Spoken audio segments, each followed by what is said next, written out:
Close your eyes and picture the Eastern Mediterranean around 1200 BCE, not a scattered collection of tribes and villages, but a genuine network of superpowers. Massive palaces with painted walls and archive rooms full of clay tablets. Ships loaded with copper and tin, sailing between Egypt, Greece, Cyprus and the Levant. Kings writing letters to other kings, calling each other brother. Armies with bronze swords and chariots. Scribes keeping detailed records of grain shipments and trade deals. This was a sophisticated, interconnected world, arguably one of the first truly globalized systems in human history. Long before Rome, long before Athens reached its golden age. And then, within the space of roughly 50 to 100 years, almost all of it came apart. Great cities burned and were never rebuilt. Trade routes that had functioned for centuries simply stopped. Entire writing systems vanished, and with them the ability to read and write disappeared from some regions for generations. Kings who once ruled empires became memories, then myths, then nothing at all. Historians call this the Bronze Age collapse, and it remains one of the most debated puzzles in the ancient world. Here's the question that has haunted archaeologists and historians for over a century. Why did so many powerful, wealthy, sophisticated societies fail within roughly the same window of time? Was it one massive invasion sweeping across the region? One catastrophic earthquake? One devastating drought that starved everyone into collapse? For a long time, scholars searched for a single culprit, one dramatic event that could explain everything. But the deeper you dig into the evidence, the less that single core story holds together. What actually happened seems to be something far more unsettling and, honestly, far more relevant to us today. Not one disaster, but several pressures arriving at nearly the same time, each one weakening the system further, each one making the next crisis harder to survive. Climate stress, failed harvests, earthquakes along an unstable coastline, wars between exhausted kingdoms, waves of displaced people and raiders, including the mysterious groups Egyptian records call the Sea Peoples, internal rebellions and crises of royal legitimacy, and the slow unravelling of the very trade networks that had made these civilizations wealthy in the first place. 7 crises, arriving together, compounding each other, each one on its own, perhaps survivable, but together forming something almost impossible to escape. Over the course of this story, we're going to walk through each of these pressures one at a time. Then we'll travel region by region, through the Hittite Empire, through the port city of Ugarit, through Cyprus, through Mycenaean Greece, through Egypt, and through Mesopotamia, because remarkably, not every civilization experienced this collapse the same way. Some vanished almost entirely. Others survived, wounded and transformed. A few barely felt it at all. If you're settling in to listen tonight, go ahead and drop a comment, letting me know where you're listening from and what time it is there. I love seeing these come in from all over the world, someone in Sydney just waking up, someone in Lisbon drifting off to sleep, all listening to the same story at completely different hours. And if you find these histories helpful for winding down, the best way to support the show is to follow it on Spotify. Listen there, and if you're enjoying it, leave a 5-star review. There's a link in the description whenever you're ready. Now let's go back to the last great century of the Bronze Age and watch, piece by piece, how a whole world began to unravel. To understand how something this large could fall apart, we first need to understand what the Late Bronze Age actually means, and when we're talking about. Historians generally place the Late Bronze Age in the Eastern Mediterranean, somewhere between roughly 1550 and 1200 BCE. That's about 3.5 centuries. 3.5 centuries during which bronze, that alloy of copper and tin, wasn't just a useful metal. It was the foundation of military power, of agricultural tools, of trade itself. Whoever controlled the flow of tin and copper controlled the ability to arm soldiers, plough fields, and build wealth. This was a world organized around bronze, the way our world is organized around oil, or perhaps more accurately, around semiconductors. A single resource, sourced from faraway places, moving along fragile supply lines, propping up everything built on top of it. Now, when we say the collapse happened around 1200 BCE, it's worth pausing on that phrase, because it can be misleading if you picture it too literally. There was no single Tuesday afternoon when the Bronze Age ended. No moment when messengers rode out across the Mediterranean, announcing that the age of palaces was over. What actually happened unfolded messily, unevenly, over roughly 50 to 100 years, with different regions experiencing destruction, decline, and transformation at different times and in different ways. Some cities burned in the early 1200s. Others held on for decades longer before finally succumbing to whatever combination of pressures eventually overwhelmed them. A few places show no dramatic burn layer at all, just a slow, quiet fading, populations shrinking, buildings falling into disrepair, until eventually the site was abandoned rather than destroyed.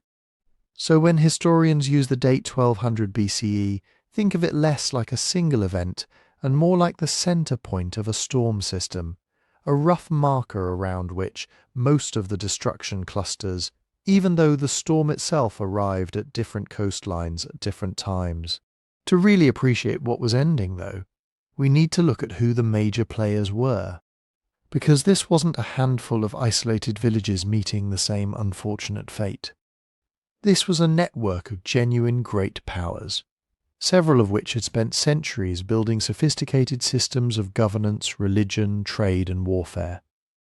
There was Egypt, ruled by pharaohs who considered themselves living gods, sitting along the Nile with its predictable floods and enormous agricultural surplus. Egypt had survived for well over 1,000 years already by this point, and its scribes kept meticulous records, some of which happen to survive today and give us crucial windows into this period of crisis. There was Hatti, the Hittite Empire, centered in what's now central Turkey, controlling a vast territory that stretched from Anatolia down into parts of Syria. The Hittites were a genuine military superpower, one of the few forces capable of fighting Egypt to a standstill, as they famously did at the Battle of Kadesh, a few generations before our story reaches its climax. There was Mycenaean Greece, not a single unified kingdom but a collection of palace centres, places like Mycenae itself, Pylos, Thebes, Tiryns, each ruled by its own king, each maintaining its own archives, its own armies, its own trade connections. This was the world that would later be mythologized as the age of Achilles and Agamemnon, though the reality, as we'll see later in this story, was rather more bureaucratic and rather less heroic than Homer would have you believe. There was Assyria, rising in Mesopotamia along the Tigris River, and Babylonia further south along the Euphrates, both inheritors of thousands of years of accumulated civilization, writing, law, and administrative tradition stretching back to Sumer. There was Cyprus, the island whose very name became linked to copper, sitting strategically in the middle of the Mediterranean, its mines feeding the bronze industries of half the ancient world. And there were the Levantine city-states, places like Ugarit, Byblos, and dozens of smaller ports along the coast of what's now Syria, Lebanon, and Israel, cities that thrived precisely because they sat at the crossroads where Egyptian, Hittite, Cypriot, and Aegean trade routes all converged. These weren't isolated civilizations occasionally bumping into each other. They were bound together through diplomacy, through royal marriages, through trade agreements, through a shared diplomatic language, Akkadian cuneiform, that let an Egyptian pharaoh and a Hittite king correspond with each other despite speaking entirely different native languages. It was, in a very real sense, an early international system, complete with treaties, trade regulations, and even something resembling extradition agreements for fugitives and runaway craftsmen. So why do historians treat the years around 1200 BCE as such a sharp dividing line? Partly because of what came before this remarkably sophisticated, interconnected network of palace economies, long-distance trade and diplomatic correspondence, and partly because of what came after, a noticeably different world with fewer palaces, less long-distance trade, simpler material culture in many regions, and in some places the temporary disappearance of writing itself. When archaeologists and historians look at the physical and textual evidence from before and after this window, the contrast is striking enough that it demands an explanation. Something happened. The question has always been what, and how much, and where. But here's a distinction that's absolutely critical to hold on to as we move deeper into this story, because it's one that even careful readers sometimes miss.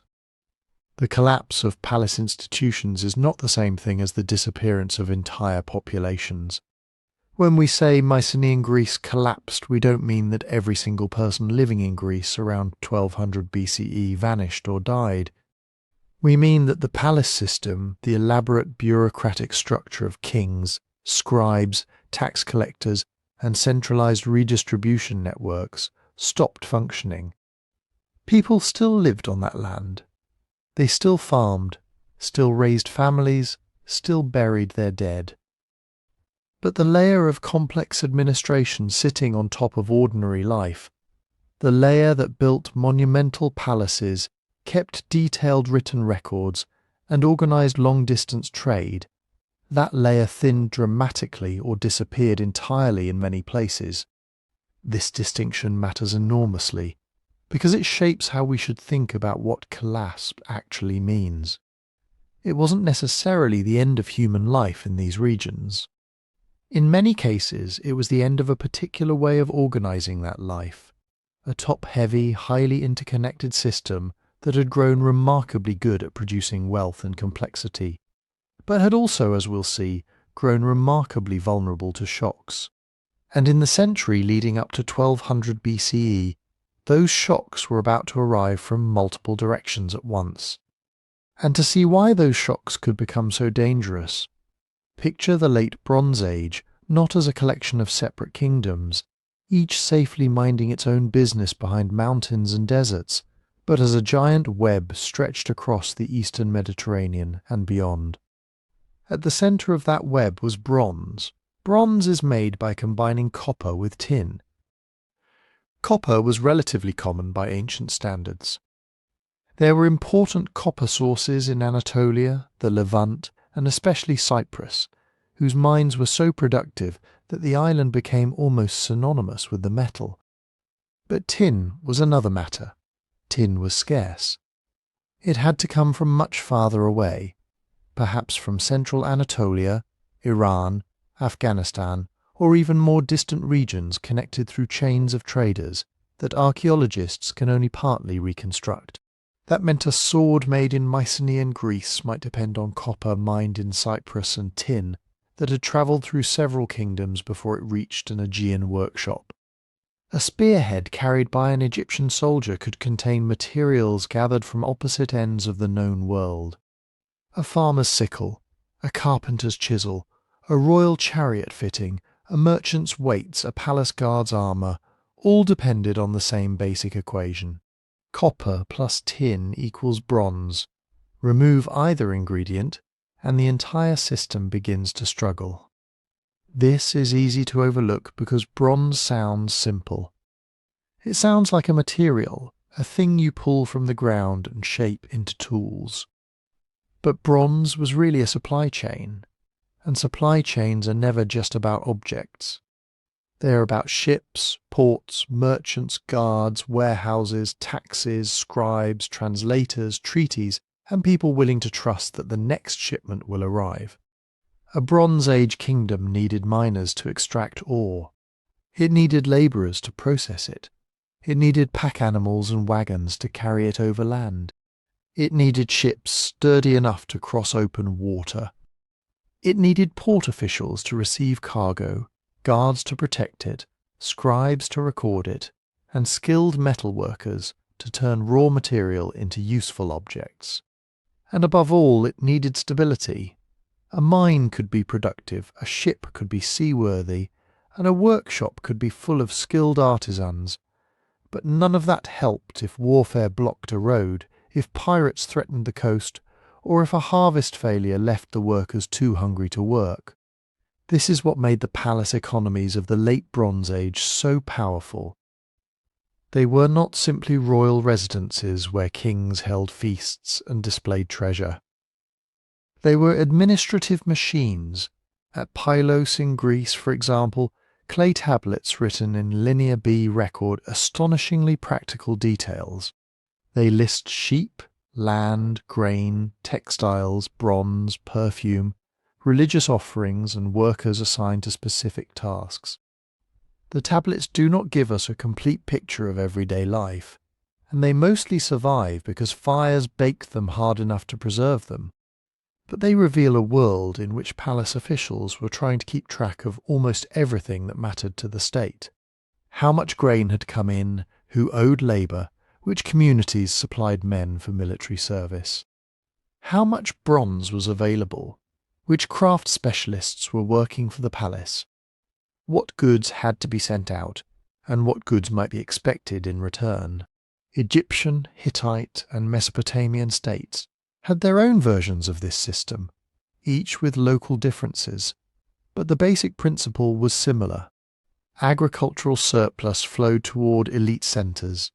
The palace stored it, counted it, redistributed it, used it to support craftsmen and soldiers, and converted part of it into diplomatic gifts, military equipment, religious offerings, and luxury goods. This arrangement could do extraordinary things. A palace could gather food from hundreds of villages, feed a workforce of weavers or smiths, and produce textiles or weapons in quantities no isolated household could manage. It could support scribes who spent their lives learning difficult writing systems. It could organize construction projects, maintain roads, send ambassadors across seas, and mobilize armies when rivals became threatening. But there was a trade-off.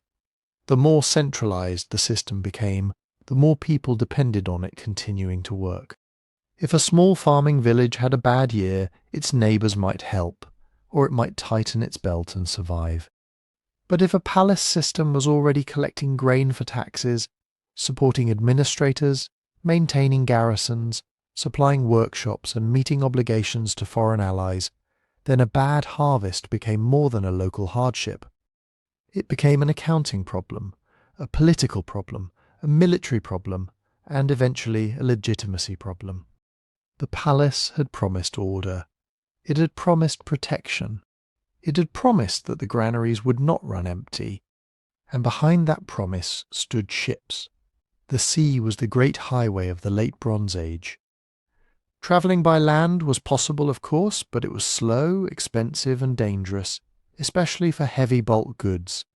A ship could carry far more copper, timber, grain, pottery, oil, wine, ivory, glass, and luxury goods than a string of donkeys moving over mountain roads.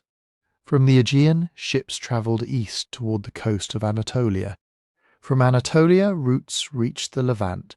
From Cyprus, copper moved outward in enormous quantities, often cast into distinctive ox-hide-shaped ingots, named because their broad, flat form resembled an animal hide with handles. These ingots have been found across the Mediterranean, silent evidence of a trade network so extensive that metal from one island could end up hundreds of miles away in a palace storeroom. Along the Levantine coast, ports like Ugarit acted as connectors. Goods arrived from inland Syria and Mesopotamia, then moved by ship toward Cyprus, Egypt, and the Aegean. Egyptian vessels carried grain, gold, papyrus, linen, and manufactured goods. Cedar timber from Lebanon was especially prized. Mycenaean pottery travelled astonishing distances, appearing in sites from Egypt to the Levant, sometimes as trade goods, sometimes perhaps as containers for oils or wine, and sometimes as objects valued in their own right. Mesopotamia was linked into this world too, although much of its trade moved along river routes and overland corridors.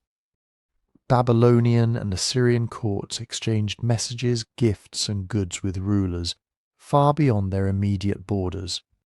The whole system extended eastward into regions that supplied precious stones, metals, and other materials. It was not a modern global economy, obviously. Most people probably never saw a foreign ship or met a merchant from another kingdom. But the ruling institutions absolutely depended on connections that crossed languages, frontiers, and seas. And these connections were not maintained by commerce alone.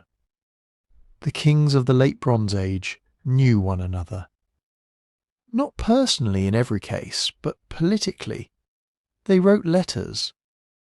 They exchanged envoys. They negotiated borders. They complained when gifts were too small. They demanded the return of fugitives. They sent condolences after deaths in royal families. They discussed marriages with the careful, slightly suspicious language of people who understood that friendship between kingdoms could be useful, but never entirely safe. A Hittite king could address the pharaoh of Egypt as "my brother." A Babylonian ruler could complain that Egypt had sent too little gold. Egyptian officials might negotiate the marriage of a foreign princess into the royal household, not because anyone expected a fairy tale, but because marriage created obligation. A queen from another land could become a living bond between two courts, bringing servants, gifts, and political expectations with her. Gift exchange was central to this system. Gold, silver, ivory, horses, chariots, fine textiles, lapis lazuli, weapons, exotic animals, and crafted luxury objects moved between royal courts. These were gifts, but not gifts in the casual sense. They were statements, they said. We recognize your status. We expect reciprocity. We have the resources to be generous. We are connected to you, and therefore you should think carefully before treating us as an enemy.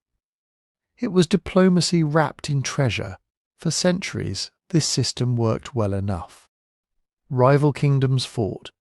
Certainly the Battle of Kadesh between Egypt and the Hittites had shown how brutal great power competition could be.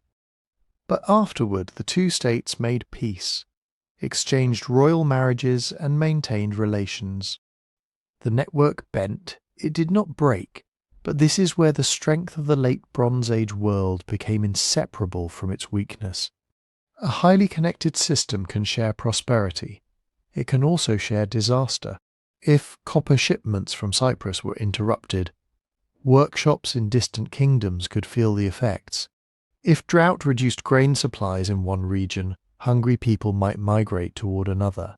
If war disrupted a Levantine port, merchants elsewhere lost access not only to that city, but to the inland networks behind it. If a palace fell, the scribes who tracked obligations vanished, the warehouses became vulnerable, the craftsmen lost their patrons, and foreign partners suddenly had no reliable authority to deal with. Think of the network as a row of lamps connected by one long wire. When everything is functioning, the light travels easily from one place to another. Goods move, messages move, wealth moves. But if the wire begins to fray in several places at once, the same connections that once carried stability can carry disruption outward with startling speed. And by the end of the 13th century BCE, the wire was beginning to fray. But how do we know that the wire really broke? Not because one ancient writer sat down and explained the whole thing to us. There is no surviving document called the Official Report on why the Bronze Age ended. No king looked back 50 years later and neatly listed drought, war, migration, rebellion, earthquakes, and trade failure in the correct order. What we have instead are fragments. A burned palace, a city wall repaired in a hurry, a letter begging for grain, a shipment that never arrived, a layer of ash beneath a later settlement, a cemetery that changes suddenly, a style of pottery that disappears from one region and appears somewhere else, a list of weapons, a king's inscription claiming victory over enemies from the sea. Each fragment is small. Each one has limits. But when they begin to line up across Greece, Anatolia, Cyprus, the Levant, Egypt, and parts of Mesopotamia, they reveal a pattern too large to ignore. The first clue is destruction. Archaeologists excavating a site do not simply find a city frozen at the moment of disaster. Usually they find layers, one settlement built on top of another. Floors buried beneath later floors, broken walls, rubbish pits, storage jars, hearths, graves and foundations accumulated over centuries or even thousands of years. But at many important Late Bronze Age centres, the layers around 1200 BCE look different. There are signs of violent burning, collapsed stone walls, charred beams, roof tiles and mud brick fallen inward. Storage rooms filled with smashed pottery, weapons left behind. Sometimes bodies appear where they fell, although this is rarer than people imagine. Often the people had time to flee, or survivors returned later and removed the dead. A destruction layer can be dramatic. Ash spreads across rooms. Carbonized grain remains in storerooms. Clay tablets, normally soft and temporary, are baked hard by the fire that destroyed the building. In a strange twist, the disaster preserves the records of the institution it killed. That is why we know so much about some palace administrations. The Linear B tablets at Pylos, in Mycenaean Greece, survived because the palace burned. The tablets were never intended to last for 3,000 years. They were wet clay notes, useful for a season or perhaps a year, then meant to be recycled. But fire turned them into ceramic. The palace vanished. Its paperwork remained, and that paperwork is unsettling. At Pylos, tablets from the final period mention coastal defence. They record men assigned to watch the shore and communities expected to provide personnel. It is not a diary. It does not say, "We are terrified because enemies are coming." Administrative tablets almost never speak that way. But the timing, the military preparations, and the palace's destruction together suggest a kingdom under pressure. Elsewhere, destruction is visible in different forms. At Hattusa, capital of the Hittite Empire, great buildings were abandoned and burned. In the Levant, major cities such as Ugarit were destroyed. Across Mycenaean Greece, palace centres, including Pylos, Mycenae, Tiryns and Thebes, experienced disruption, destruction, or profound change around the end of the 13th and beginning of the 12th century BCE. But this is where we have to slow down. A burned building does not automatically mean invasion. Fires can begin during warfare, certainly.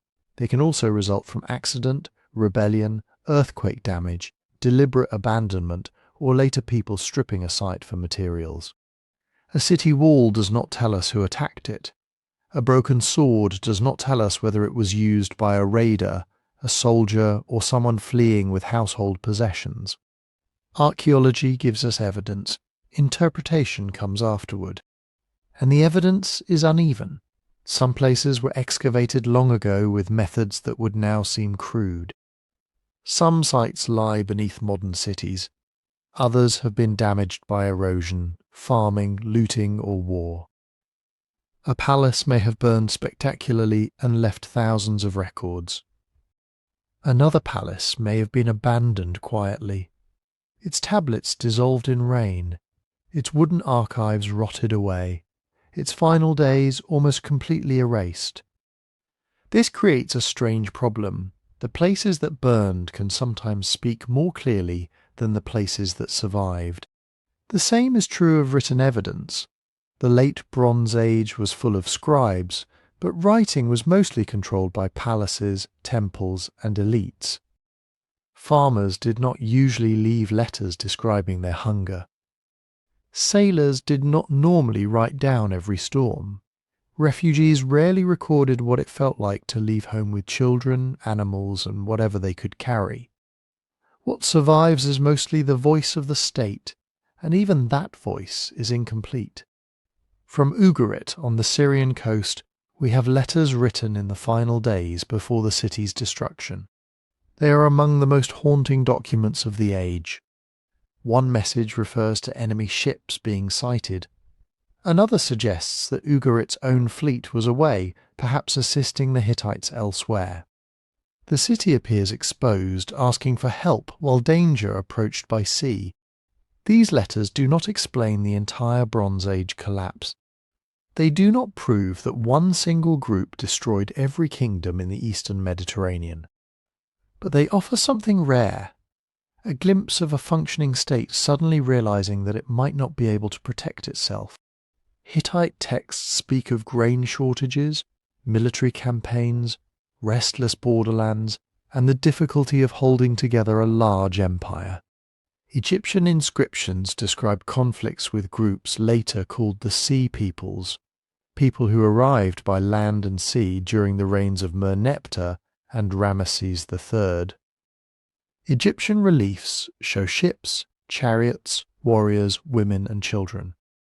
They suggest movement on a scale large enough to alarm a great kingdom. But royal inscriptions have their own problem. Kings were not neutral reporters. A pharaoh who carved a victory scene onto a temple wall wanted future generations to see strength, order, and divine favour. He had little reason to advertise defeats, shortages, or panicked compromises. If he defeated an enemy, the inscription might make that enemy look enormous, because conquering a weak opponent was less impressive. If he merely survived a crisis, the official version could still present it as total victory. So historians read royal claims carefully, not by dismissing them, but by asking what they were designed to do.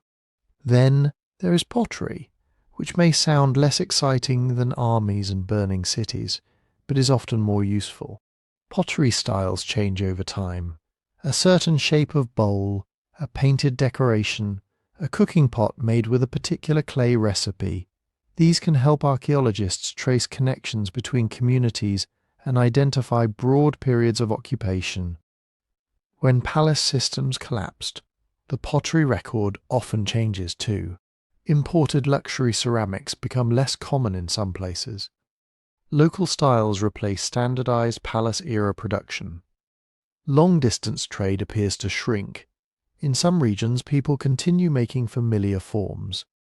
In others, new styles arrive, perhaps carried by migrants, traders, or communities, reorganizing after old political systems failed. Pottery cannot tell us exactly what people believed or which language they spoke. It cannot prove ethnicity. A pot does not come with a passport. But thousands of pots found in carefully dated layers across many sites can reveal changing habits of production, trade, and daily life. Burials matter as well. The way people buried their dead can change when societies change. New grave types, altered funeral customs, weapons placed with the dead, shifts in diet visible in bones, and the appearance of people who may have grown up elsewhere can all provide clues. Yet here too, caution is necessary. A different burial custom may mean migration. It may also mean fashion, religion, status, or a local family making a different choice. No single category of evidence solves the mystery. That is why dating matters so much. Radiocarbon dating can estimate the age of organic material, like seeds, wood, bone, or charcoal, by measuring the decay of radioactive carbon. It is one of archaeology's most powerful tools, but it does not give us a perfect calendar date stamped onto every disaster. Results come with ranges. Samples can be contaminated. Old wood can make a building seem older than the moment it burned.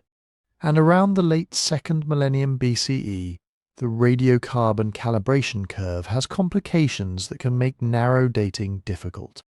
So when scholars debate whether a destruction happened in 1190 BCE, 185 BCE, or a little earlier or later, they are not necessarily arguing about trivial details. A difference of a few decades can change the possible chain of events. Did one kingdom fall before another? Could refugees from one region have contributed to unrest in the next? Did drought come first, or war, or the interruption of trade? Climate records offer another piece of the puzzle. Pollen preserved in lake beds, oxygen isotopes in cave formations, sediments, tree rings where available, and other environmental evidence can suggest periods of reduced rainfall or changing temperatures. These records indicate that parts of the eastern Mediterranean and Near East may have experienced serious drought around the time of the collapse. But climate records do not speak with one voice either.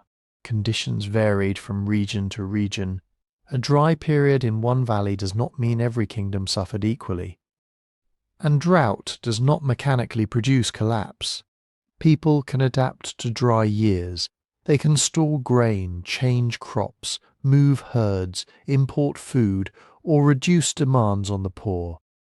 The real danger comes when adaptation fails, or when several pressures arrive together. And that is the central point.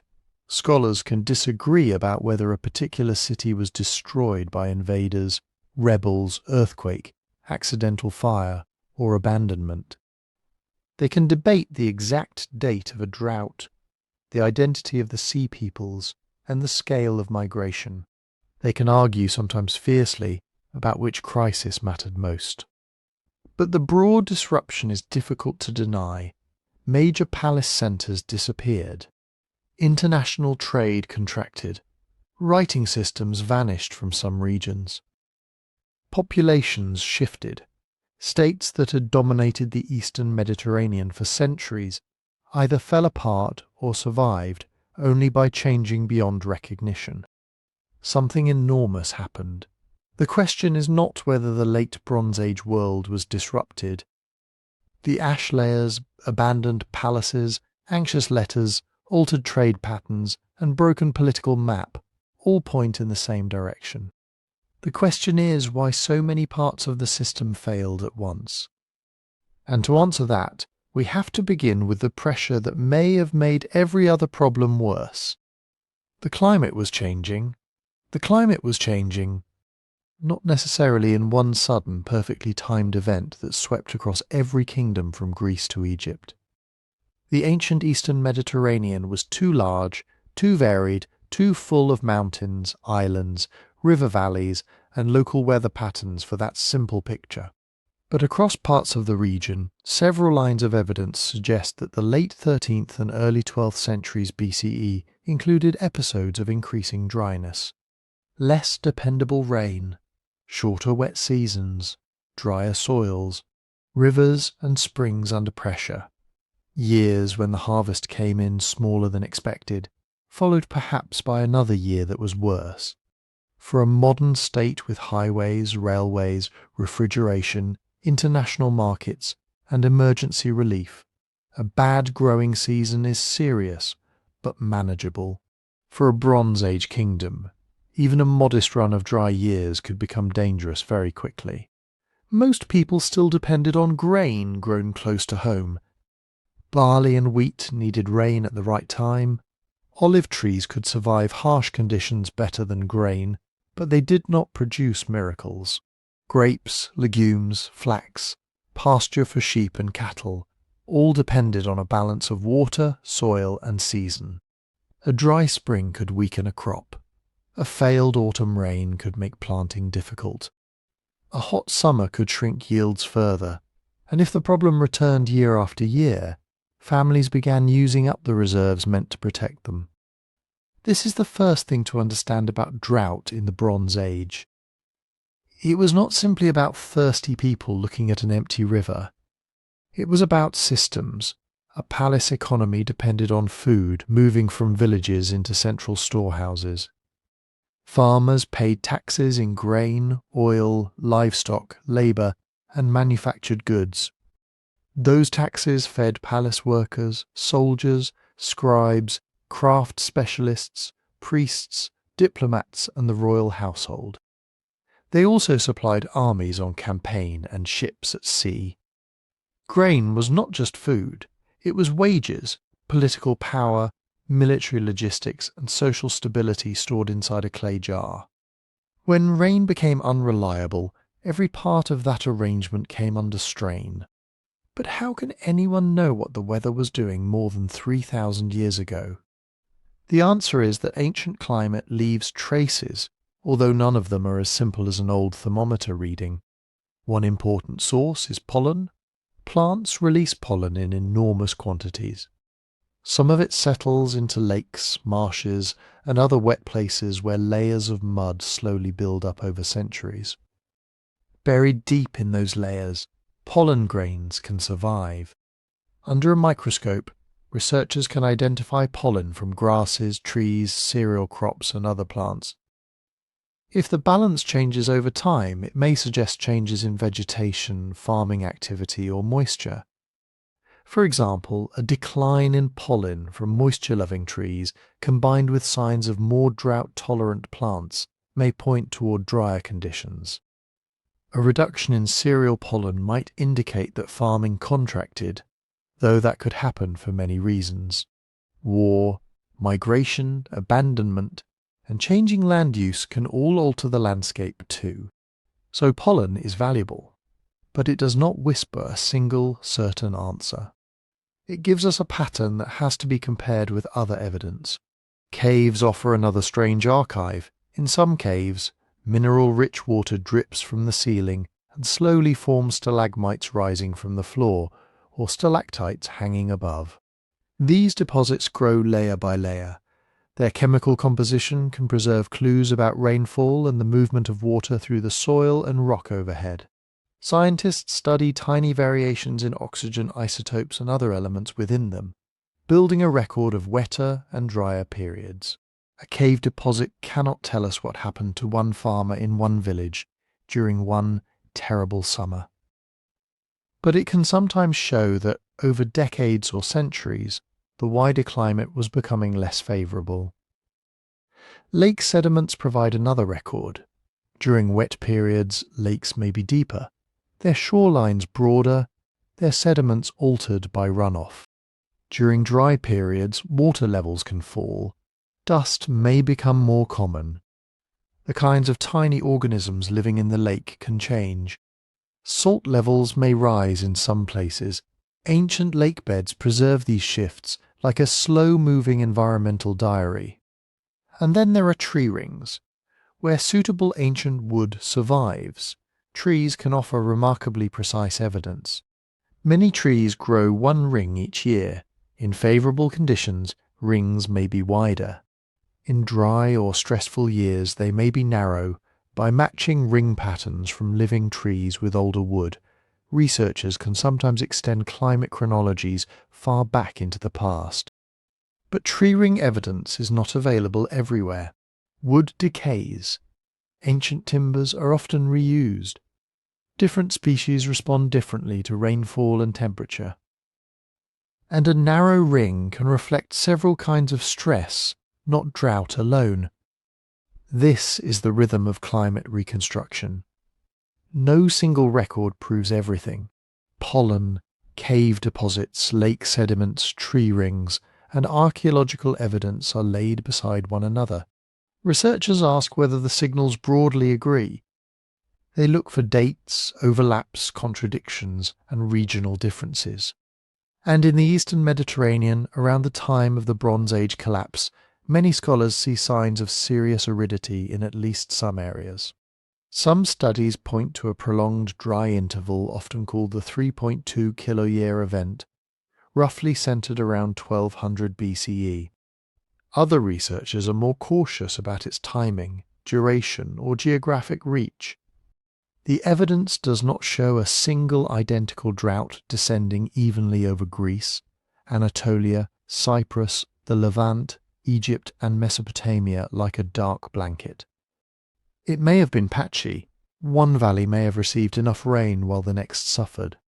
Coastal areas may have responded differently from inland plains. A kingdom with access to a major river could endure conditions that devastated a rain-fed farming region. Egypt, nourished by the Nile, faced a different agricultural world from the Hittite heartland in central Anatolia, or the small city-states of the Levant. Even within one kingdom, some communities had advantages, others did not. A village near a reliable spring might survive. A settlement dependent on seasonal rainfall might not. Herders could move animals at least until neighbouring territories closed their borders or pasture disappeared. Farmers could shift crops if they had seed and land and time. Palaces could release stored grain if their granaries were full and their transport networks still worked. That last condition matters. Drought does not automatically cause civilization to collapse. Human beings are adaptable. Bronze Age people were not helpless in the face of dry weather. They built storage systems, they managed irrigation in some regions. They traded for food, they moved livestock, they knew which fields held moisture longest and which crops could endure difficult years.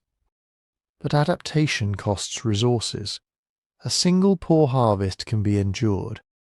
2 may be survived by eating reserves. 3 or 4 difficult years begin changing behaviour. Families sell animals, they borrow grain, they leave marginal land. Local leaders face angry communities. Tax collectors find less to collect. Palaces struggle to feed workers and soldiers. Grain prices rise. Officials send urgent letters to allies requesting shipments that those allies may no longer be able to spare. And if a kingdom is already fighting a war, repairing earthquake damage, managing a disputed succession, or protecting trade routes, then drought becomes more than a farming problem. It becomes a stress multiplier. It makes every existing weakness sharper. A palace that depends on heavy taxation may demand grain from farmers who have almost none. That can turn hardship into resentment. A city that imports food may become vulnerable when ships are delayed. An army that once protected the countryside may instead consume the grain that hungry villages need. Migrants leaving dry or unstable regions may arrive at borders already guarded by frightened states. The weather itself does not decide what people will do. Political choices decide that. Social inequality decides that. The strength of local communities, the flexibility of rulers, the availability of trade, the condition of roads and ports, the willingness of neighbours to help or exploit weakness, all of these shape the outcome. Still, it is easy to imagine the slow dread of repeated dry years. The clouds gather less often, the fields turn pale too early. The grain heads are thin, the palace messenger arrives anyway, asking for the usual share. The family measures what remains in storage and realizes that the jars will not last until the next harvest. That is the kind of pressure climate can create. Not always sudden. Not always visible in one spectacular destruction layer. But persistent, quiet, working its way through villages, storehouses, tax records, army rations, and royal decisions. And when the food supply begins to weaken, the entire Bronze Age world starts to feel it. And this is where dry weather becomes hunger. Not hunger in the abstract. Not a line on a climate graph or a change in pollen buried at the bottom of a lake. Real hunger, a smaller loaf divided among more people. Seed grain eaten because there is nothing else. Animals slaughtered early because pasture has failed. Children growing weaker through the winter, villages waiting for a shipment from the palace, and wondering whether it will arrive before the jars run empty.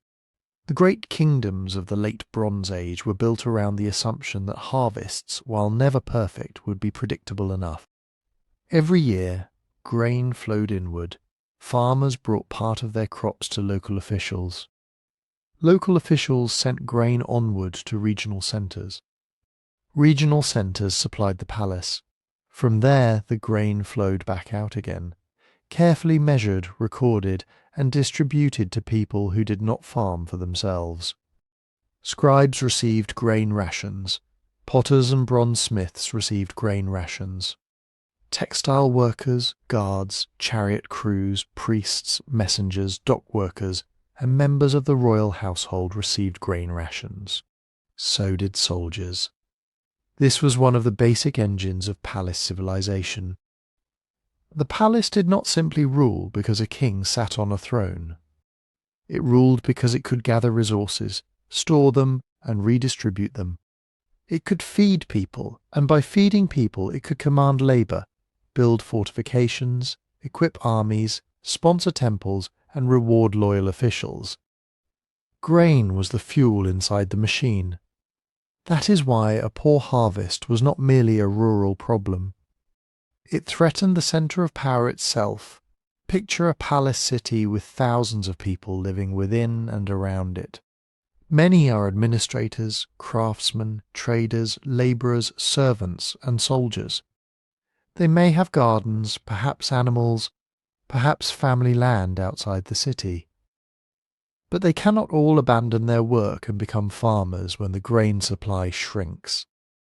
They depend on the countryside, and the countryside depends on a harvest that may already have failed. In a good year, palace granaries could smooth out the danger. Grain stored from previous harvests could be released. Officials could reduce rations slightly, delay some building projects, or draw supplies from another district. A powerful kingdom might import grain from overseas. But reserves are not infinite. A granary is not magic. It can protect a population from one bad season. It may even help through two. But if shortages continue, the stored grain disappears. And once it is gone, the palace faces a terrible choice. Does it feed the city first? Does it feed the army? Does it feed the officials whose work keeps the state functioning? Or does it send grain back into the villages where farmers need enough to survive and enough seed to plant again? Every choice creates enemies. We can hear something of these anxieties in the surviving texts. Across the late Bronze Age world, letters moved between kings, governors, merchants, and local rulers carrying requests for grain. Some are formal and diplomatic. Some sound almost desperate beneath their careful courtly language. A ruler asks an ally to send ships loaded with food. An official reports that supplies are low. A city seeks help from a stronger neighbour. Egyptian texts record grain being sent abroad, including to the Hittite realm during periods of need. The exact circumstances are not always clear, and scholars debate how far individual shipments can be used as evidence for a region-wide famine. A grain delivery may reflect a local crisis, a political agreement, or ordinary state exchange. But the fact that kingdoms organised long-distance food shipments at all tells us something important. Food security was not guaranteed. Even powerful states could need help. The Hittite Empire, centred in Anatolia, was a military superpower. Its kings commanded armies, negotiated treaties with Egypt, controlled vassal states, and ruled a vast territory. Yet its heartland relied heavily on rain-fed agriculture. In difficult years, the empire could become dependent on grain arriving from the south, across dangerous routes and contested seas. That is a startling vulnerability. A king may command chariots. He may own silver, bronze weapons, fine textiles, and diplomatic gifts from distant lands. But none of those things can be baked into bread, and hunger has a way of stripping away the appearance of strength. When food became scarce, tax collection weakened almost immediately. Farmers cannot deliver grain they do not have. They can hide supplies, flee their land, sell livestock, or fall into debt. Local officials may falsify accounts. They may protect their own households first. They may demand even more from desperate communities, hoping to meet the quotas sent from the palace. That is when a normal tax system can begin to feel like organised theft. The palace, meanwhile, still has obligations. Armies need rations. Garrisons on frontiers need rations. Workers repairing walls, roads, harbours and temples need rations. If the state cannot pay them in grain, it may have to reduce their support, dismiss them or squeeze the population harder. None of those options is safe. An unfed army is not simply less effective in battle. It is less loyal. Soldiers may desert. Garrison commanders may ignore orders. Troops may take food directly from the countryside they are supposed to defend. A hungry army can become another danger for the people living under its protection. And urban centres were especially exposed. A village might survive partly through local knowledge. Families could gather wild plants, reduce consumption, borrow from kin, move animals, or use small hidden stores. These measures were painful, but possible. A palace city had more mouths, more specialists, and more dependence on deliveries arriving on time. If carts stopped coming from inland farms, if ships failed to dock at the harbour, if grain stores had already been emptied by earlier shortages, then a large city could become a trap. Its walls protected it from enemies, but walls did not grow wheat. People began to move. Some migration was probably gradual. A household leaves a failing village and joins relatives in a better watered district. Herders take their animals toward a distant pasture. Farmers abandon marginal land and seek work near a town, a port, or an estate with stronger protection. Other movement may have been more urgent. A community facing hunger does not always wait politely for permission to cross a border. It goes where food might be found, and when hungry newcomers arrive in a territory that is also short of grain, local tensions rise quickly. The people already there fear competition. Officials fear disorder. Rulers fear that migrants might become raiders, rebels or recruits for a rival power.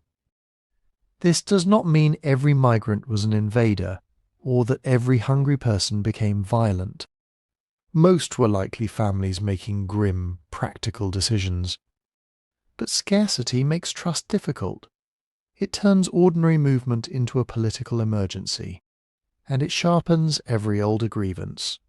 A village that resented palace taxes now has less reason to obey. A local governor who disliked the king may decide that the centre can no longer protect him. A prince with a claim to the throne can point to empty granaries as proof that the ruling family has failed. Merchants whose ships cannot obtain cargo lose income. Craftsmen without rations stop producing. Soldiers without food lose discipline. A bad harvest does not automatically overthrow a kingdom. But it can make a kingdom brittle. It can turn a dispute into rebellion, a delayed shipment into panic, a border crossing into war, and a weakened garrison into an open invitation. The Bronze Age palaces had been designed to collect abundance and turn it into power. When abundance failed, the same tightly connected system carried the pressure everywhere. And as hungry states struggled to feed themselves, another threat was waiting beneath their feet. The ground itself was unstable across the Aegean and eastern Mediterranean. The late Bronze Age world sat beside some of the most active fault systems on Earth. The African plate was pressing northward. The Anatolian plate was shifting west. Beneath the Aegean, the Earth was being bent, compressed, and pulled apart along deep fractures that had been moving for millions of years. People living in Mycenaean Greece, western Anatolia, Cyprus, the Levant, and parts of southern Anatolia did not know the language of tectonic plates. But they knew earthquakes. They knew the sudden low roar, perhaps like distant wagons approaching, except there were no wagons. They knew the floor trembling under their feet, walls cracking, roof beams shifting, storage jars falling from shelves and shattering across the ground. And they knew that a city could look secure one moment, then become dangerous, simply because the earth had decided to move. For a farmer in a village, an earthquake might bring terror, damage, and loss. A house wall might collapse. A well might be blocked. A terrace field might slide away, but for a palace state already strained by hunger, every earthquake created a much larger problem. Because palaces were not just buildings, they were administrative machines made of stone, mud brick, timber, plaster, storage rooms, workshops, archives, stairways, gates, courtyards, and roads. They were places where grain was counted, taxes were recorded, weapons were stored, trade goods were received, labour was organised, and orders were sent outward across the countryside. Damage the palace, and you do not only damage a king's residence, you damage the system that keeps the kingdom working. Archaeologists have long noticed destruction layers at many late Bronze Age sites. Collapsed walls, fallen masonry, crushed pottery, floors buried beneath debris. In some cases, they have suggested earthquakes as a possible cause. Sometimes the clues are persuasive. Walls may have fallen in the same direction. Heavy stones may lie where they dropped, rather than showing signs of deliberate dismantling. There may be no obvious weapons, no bodies showing battle injuries, no signs that an attacking army breached the gates. A building may appear to have collapsed first, with fire spreading afterward through broken beams, oil, textiles, and stored goods. But the evidence is rarely simple. Ancient cities were destroyed in many ways. An earthquake can cause fire. An attack can cause fire. An accidental fire can weaken walls until they collapse. Abandoned buildings can fall apart over decades or centuries. Later construction can disturb older layers. Looters may remove valuable objects before a final destruction, or long after it. So archaeologists have to be careful. A pile of broken stones is not a message from the past saying, "Earthquake happened here." It is a puzzle, and for many years there was a tempting answer to that puzzle. Some scholars propose that a great series of earthquakes, sometimes called an earthquake storm, swept through the eastern Mediterranean near the end of the Bronze Age, destroying palace after palace and city after city. It is possible that several damaging earthquakes occurred during this troubled period.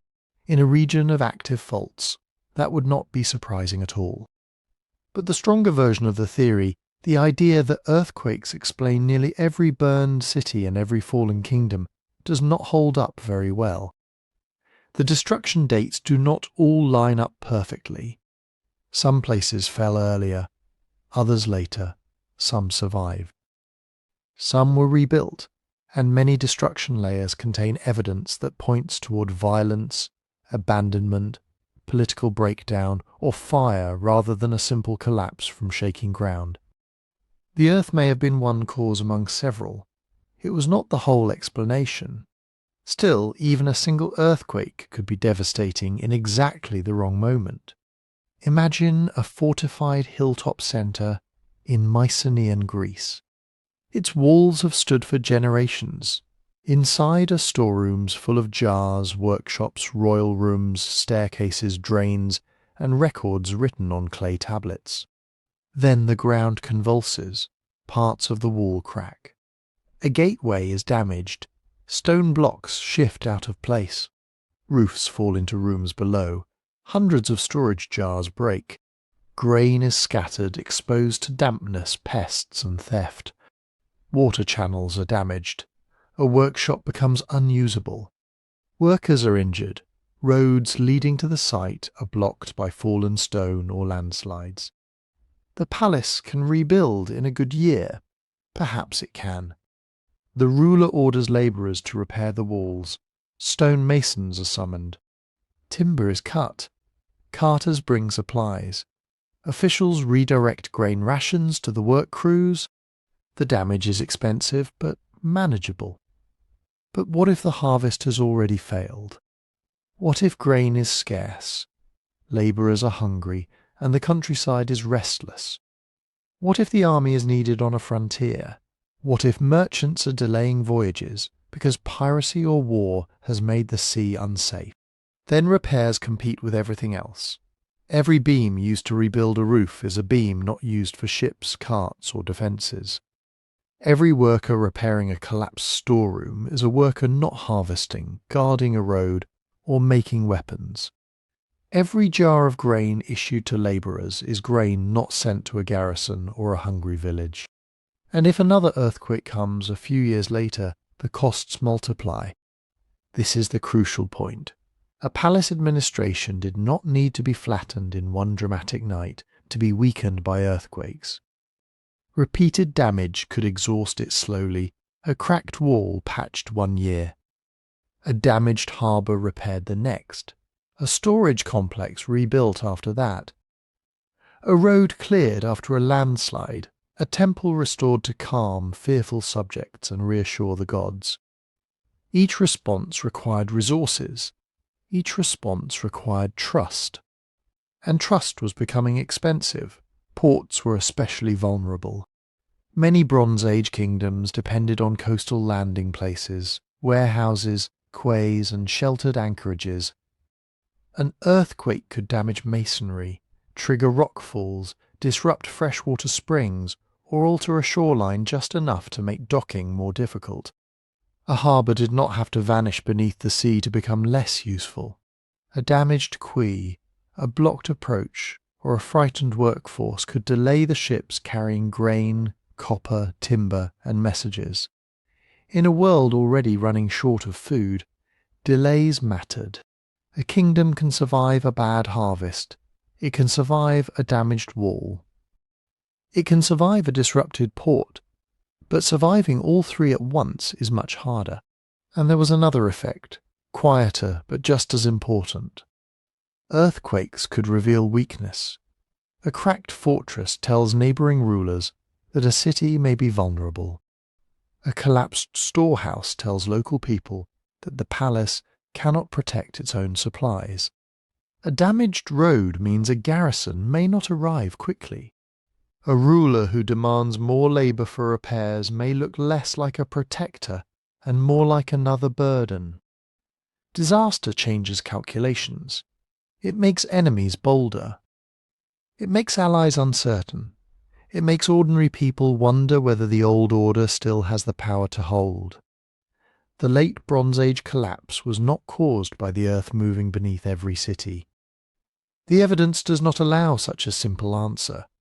But along a restless coast, shaking ground could turn shortage into emergency, emergency into anger, and a strained kingdom into one more system waiting to break. And when states were hungry, damaged, and struggling to repair themselves, the people beyond their borders began to look less like distant neighbours and more like threats. And in the late Bronze Age, threats were taken very seriously. This was a world of fortified citadels, guarded gates, watchtowers, arsenals, chariot forces and kings who measured their power partly by the number of men they could put into the field. War was not new. The eastern Mediterranean had always contained rival kingdoms. Egypt fought the Hittites fought powers in Anatolia and Syria. Mycenaean rulers competed across the Aegean.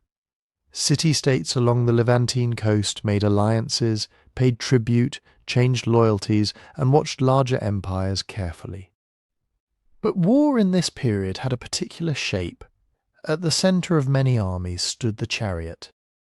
A late Bronze Age chariot was not a heavy armoured vehicle crashing through infantry in the modern sense. It was a light, fast wooden platform, usually pulled by horses and carrying a driver with one or more fighters. It required trained horses, skilled wheelwrights, timber, leather, bronze fittings, weapons, and people who knew how to maintain all of it. In other words, chariots were expensive. They were weapons of elite power. A king who could field chariots was showing that he controlled workshops, herds, craftsmen, stored food, and enough wealth to support a military class. Chariot warriors often belonged to the upper levels of society. They were connected to palaces through land grants, rations, family ties, and obligations of service. The palace gave them status. They gave the palace force. And around them stood the rest of the military world. Spearmen, archers, swordsmen, scouts, garrison troops. Labourers ordered to build walls, dig ditches, carry supplies, repair roads, and haul siege materials. The records from Mycenaean Greece, written on clay tablets, suggest that palaces tracked weapons, chariot equipment, guards, and men assigned to coastal defence. These were not peaceful societies, suddenly surprised by violence. They were societies already organised for it. But an army is only as strong as the system feeding it. A chariot horse needs grain and water. A garrison needs rations. A fortress needs repairs. Weapons need bronze. Soldiers need to be called away from farms at exactly the moment when farms may be producing less food than usual. And when drought, harvest failure, earthquake damage, and interrupted trade begin to overlap, the calculations of war change.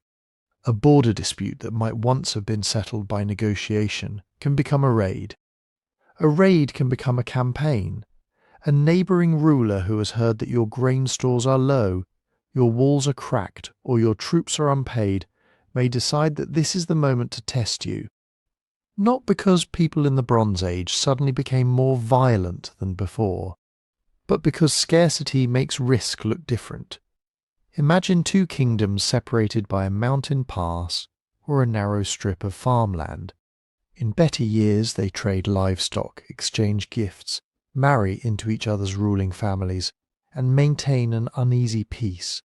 Then several poor harvests arrive, pastures dry out. Villages near the frontier struggle to feed themselves. Refugees move across the border. Bandit groups appear on roads that once carried merchants. Now the same valley is no longer simply a shared frontier. It is grain, it is water, it is grazing land, it is survival. A local commander may lead a raid to seize animals or stored food. A ruler may send troops to protect a vulnerable district. The other side responds. Soon both kingdoms are spending resources they do not have, moving men away from fields, consuming supplies, and damaging the very countryside they depend upon. War does not solve the shortage. It usually makes it worse. This is why warfare belongs in the larger story of collapse. It was not necessarily the first domino in many places. It may have been a consequence of earlier stress. Hungry populations, damaged infrastructure, failing harvests, and nervous rulers created conditions in which conflict became more likely. But once conflict began, it created new crises of its own. Fields were burned or left unharvested. Roads became unsafe. Merchants avoided dangerous routes. Villages near frontiers were abandoned. Refugees carried fear, rumours, and sometimes disease into other regions. Palaces spent their remaining grain on soldiers rather than civilians. Local officials may have held back supplies for themselves. The state became more demanding precisely when people had less to give. Archaeology gives us glimpses of this violent world, though not always clear answers. At some late Bronze Age sites, excavators have found burned buildings, arrowheads, swords, spear points, and walls that appear to have been strengthened or hastily repaired. Some strongholds were expanded, some gateways were narrowed or redesigned to make entry more difficult. In Mycenaean Greece, several major centres invested heavily in fortifications near the end of the palace period, building enormous walls from stone so large that later Greeks imagined giants must have made them. These defences suggest concern. They do not tell us exactly who the enemy was. A wall can be built against foreign invaders, local rivals, raiders, rebellious subjects, or simply the frightening possibility that a dangerous world is becoming more dangerous. At other sites, destruction layers contain signs of intense fire. Roofs collapsed, storage jars shattered, administrative tablets were baked hard when the buildings that held them burned. This is one of history's strange accidents. Clay tablets were often meant to be temporary records, but fire transformed them into durable evidence, preserving lists of goods, workers, weapons, and obligations from kingdoms that were about to disappear. Still, fire is not proof of invasion. A city can burn during an attack. It can burn during rebellion. It can burn after an earthquake. It can burn accidentally in a crowded complex full of timber, oil, textiles, and dry grain. And an abandoned stronghold may reflect defeat, but it may also reflect a population leaving because it could no longer be supplied. The evidence tells us that violence happened. It does not always tell us who started it or why. And there may have been a deeper problem.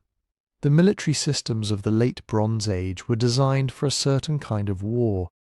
Wars between kings, campaigns led by trained elites, battles involving chariots, fortified cities, diplomatic messages, tribute, and negotiated settlements.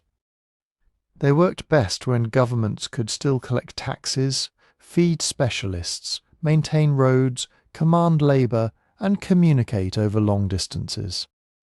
But what happens when the danger is everywhere at once? When there are raids on the coast, unrest in the countryside, hungry migrants at the border, rival claimants inside the palace, and shortages in the granaries, a chariot force can win a battle. It cannot easily patrol every road, guard every village, protect every shipment, and feed every displaced family. The old military machine was powerful, but it may have been too narrow, too expensive, and too dependent on palace organisation to handle a world in which instability was no longer limited to one enemy across one frontier. And as kingdoms exhausted themselves preparing for war, the sea lanes that connected their world were becoming more dangerous still, and this is where the story becomes complicated. Because when danger came by sea, it did not always arrive in the form of a neat, organised army with one king, one flag, and one clear destination.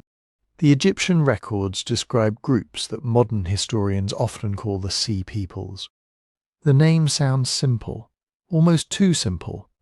It suggests one great foreign nation rising from the waves, invading the eastern Mediterranean, burning cities, and ending the Bronze Age in a single violent sweep. But that is not what the evidence clearly says. The name Sea Peoples is modern. The ancient Egyptians did not use it as a single label for one united people. Their inscriptions name several groups separately: the Sherden, the Shekelish, the Luka, the Peliset, the Cheka, the Denyen, and the Weshesh, among others. Some of these names may be connected to places we know. The Luka, for example, are often associated with southwestern Anatolia, in what is now Turkey. The Peliset may be connected with the Philistines, who later appear in the southern Levant. The Sherden are sometimes linked with Sardinia, the Shekelish with Sicily, but sometimes is doing a lot of work there. These connections are possible. They are not certain. A name written by an Egyptian scribe may not preserve exactly how a group described itself. It may refer to a homeland, a military unit, a language group, or simply a category outsiders used for people who seemed similar. And even if a group once came from an island or a coastal region, that does not tell us where they were living generations later. People move, names travel, groups merge, split apart, take on new leaders, and acquire new identities. The Egyptian evidence comes mainly from the reigns of two pharaohs, Merneptah in the late 13th century BCE and Rameses III, roughly a generation later. Merneptah described a conflict in which Libyan forces and several northern groups attacked Egypt's western frontier. His records mention men identified as Sherden, Shekelish, Luka, Ekwesh, and Teresh. They appear not as a single nation, but as parts of a larger coalition. Then, during the reign of Ramesses III, Egypt faced another major crisis. At the temple of Medinet Habu, Ramesses left inscriptions and reliefs celebrating his victory over enemies who had come from the north. The text says that lands had been disturbed. It names groups including the Peliset, Cheka, Shekelesh, Denyen, and Weshish. It describes them moving toward Egypt by land and sea. And here is the detail that has fascinated historians for more than a century. The reliefs do not show only warriors, they show carts. They show oxen pulling wagons, they appear to show women and children travelling with the groups. If the scenes reflect events even partly accurately, then at least some of the people moving through the eastern Mediterranean were not simply raiders arriving for plunder and then sailing away.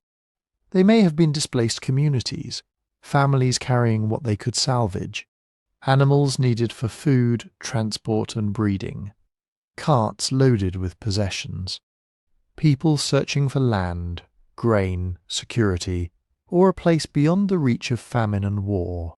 Picture what that would mean. A village loses its harvest. Nearby towns have already been attacked. The local ruler can no longer provide protection. Roads are dangerous. Ships are scarce. Perhaps the coast has been damaged by earthquake or conflict. Perhaps another population, also hungry and frightened, is moving into the same territory. At some point, staying becomes more dangerous than leaving. So people leave, not necessarily as conquerors, but movement on this scale can become violent very quickly. A migrating group needs food. It needs water. It needs pasture for animals. It needs safe routes.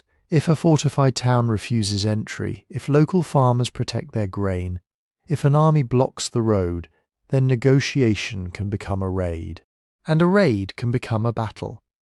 Some of these groups may have served as mercenaries before they became enemies. Egyptian sources mention Shurdan warriors in Egyptian service even before the great crises of Ramesses III. In a world of kings, tribute and professional fighters, this was not unusual. Foreign soldiers could be hired, settled, rewarded, or used against rival powers. But when the governments paying those soldiers became weaker, when food supplies failed, and when alliances broke down, armed men could become independent forces. A mercenary band could turn to raiding. A coastal raiding group could join a larger migration. A displaced population could recruit fighters for protection. An organised invasion could include refugees, opportunists, sailors, farmers and soldiers, all moving together for different reasons. This is why the Sea Peoples should not be imagined as one simple answer to the Bronze Age collapse. They did not arrive in an otherwise stable world and destroy it by themselves. By the time Egypt fought them, many regions were already under enormous pressure. Harvests had failed, kingdoms were fighting, trade was becoming unreliable. Cities had been damaged or abandoned, palaces were struggling to feed armies and civilians at the same time. The people Egypt encountered may have been both a cause and a consequence of that unravelling. They could attack vulnerable places, certainly. They could disrupt shipping, seize supplies, and overwhelm weakened defences. But they may also have been fleeing the same crises that were destroying the kingdoms they encountered. The terrifying truth for Bronze Age rulers was that there may have been no clear line between enemy and refugee. A boat approaching the coast might carry raiders, or merchants, or soldiers looking for work, or families with nowhere else to go. And a kingdom already weakened by drought, hunger, earthquakes and war was poorly equipped to tell the difference. Egypt survived these encounters at least for a time. Ramesses III claimed victory on land and sea, and some groups appear later to have been settled in parts of the Levant. But survival was not the same as recovery. The old world of secure sea lanes, powerful palaces, and carefully managed borders was breaking apart. And as migrants moved, raiders struck, and rulers searched for enemies beyond their frontiers, another danger was growing closer to home. The palace itself was becoming unstable. A palace was more than a royal home. It was the centre of the entire system. Inside its storerooms were grain, oil, wine, wool, weapons and tribute. Inside its offices were the clay tablets that recorded taxes, labour obligations, land grants, military equipment, and shipments of copper and tin. Inside its workshops were specialists producing textiles, chariots, perfumes, furniture, and luxury goods for the court and for trade. The palace collected. The palace counted. The palace commanded. And because it concentrated so much power in one place, it also created a dangerous weakness. If people believed the king could protect them, feed them, reward them, and maintain order, then the system could function remarkably well. Farmers delivered part of their harvest, labourers performed seasonal work. Local officials collected goods and passed along commands. Soldiers served when called. In return, the palace promised something essential: stability. But what happened when stability disappeared? Imagine being a farmer in a village dependent on a nearby palace. The rains have been poor. Your harvest is smaller than it should be. Perhaps officials still arrive demanding grain because the army must eat and the royal storerooms must stay full. Perhaps taxes rise because trade has failed and the king needs more resources from the countryside. Perhaps your sons are called away for military service, while your fields need tending. At first people may endure. Ancient societies were used to hardship. A bad year did not automatically produce rebellion. Communities had ways of sharing food, borrowing seed, calling on kin, and waiting for better weather. But one bad year can become two. A military defeat can follow a failed harvest. Refugees can arrive, prices can rise, the roads can become unsafe, and slowly the question begins to form in the minds of people who have been asked to obey. What is the palace actually doing for us? That question is dangerous for any state. Kings in the late Bronze Age did not rule only through force. They ruled through legitimacy, through the belief that their authority was proper, ancient, sacred, and effective. A king might be presented as chosen by the gods, descended from heroes, guardian of justice, defender of the land, provider of abundance. But a ruler who cannot defend the borders, cannot keep grain moving, and cannot prevent enemies from burning towns begins to look less like the protector of order and more like another desperate man demanding supplies. We should be careful here. The archaeological record does not give us a neat list of revolts across the eastern Mediterranean. Clay tablets rarely preserve the voices of hungry farmers deciding they have had enough.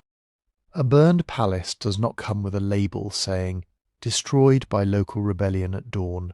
Some sites were attacked by outside enemies. Some were damaged by earthquakes. Some may have been abandoned gradually. Some may have suffered several disasters in sequence. But the absence of a detailed written record does not mean internal conflict was impossible. In fact, palace societies had built-in tensions. Power was concentrated in narrow ruling institutions. Land, labour, surplus, and information flowed upward toward kings, royal households, temple authorities, and high officials.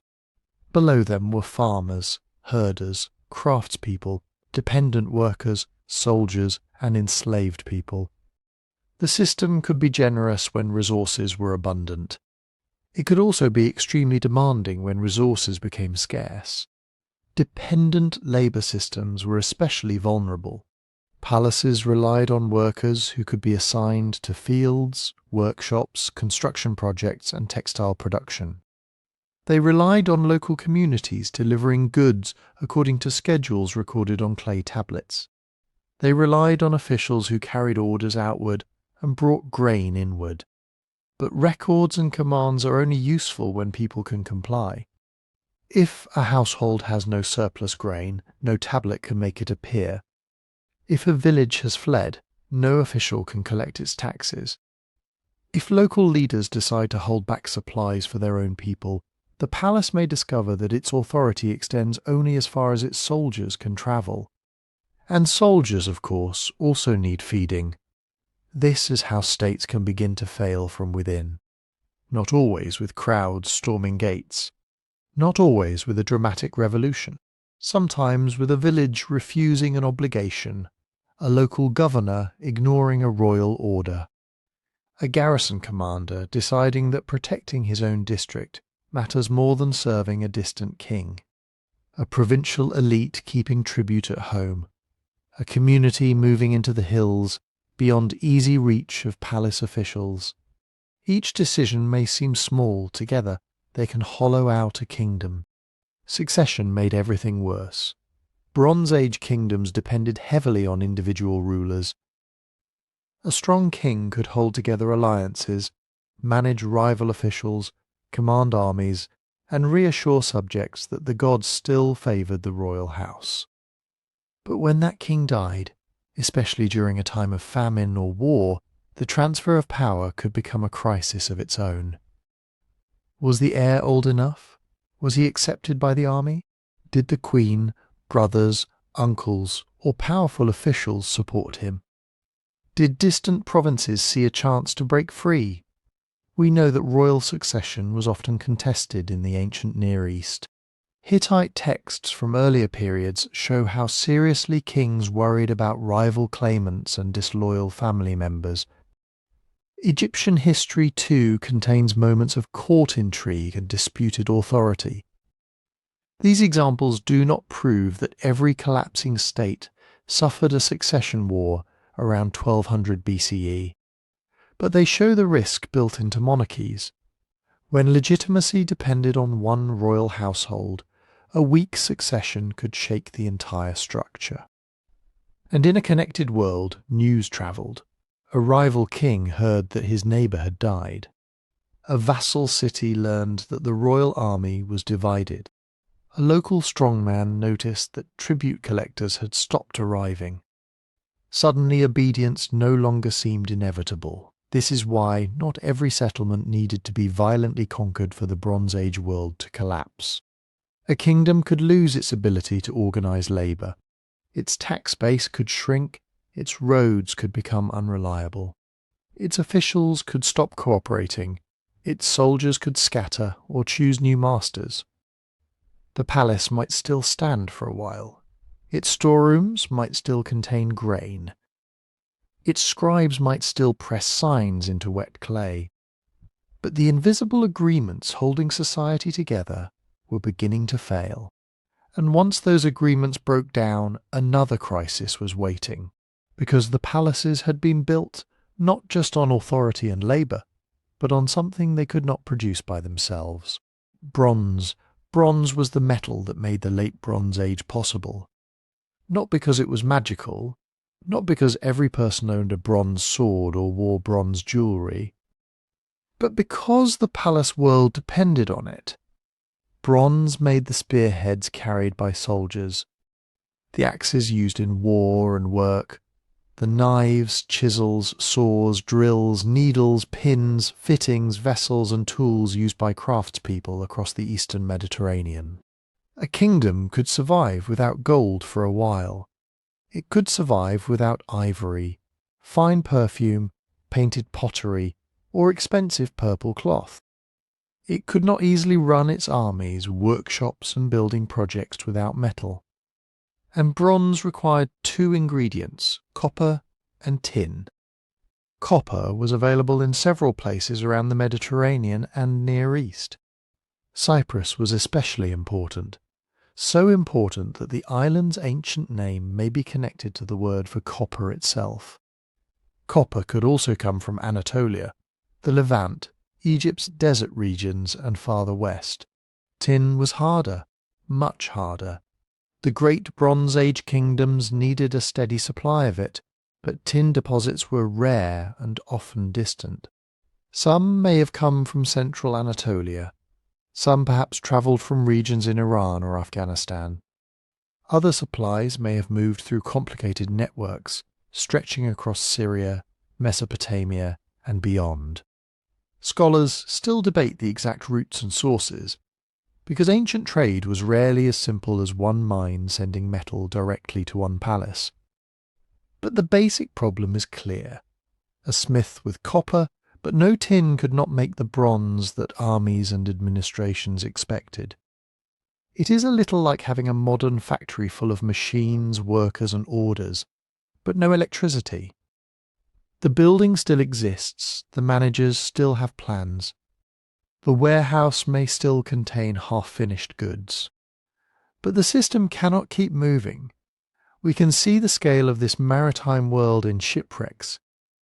One of the most remarkable examples is the Ulubaran shipwreck, which sank off the southern coast of Anatolia around the late 14th century BCE before the final collapse. Its cargo was astonishing. Copper ingots shaped like oxides, stacked in huge quantities. Tin ingots, glass in brilliant colours, Canaanite jars that once carried goods such as resin.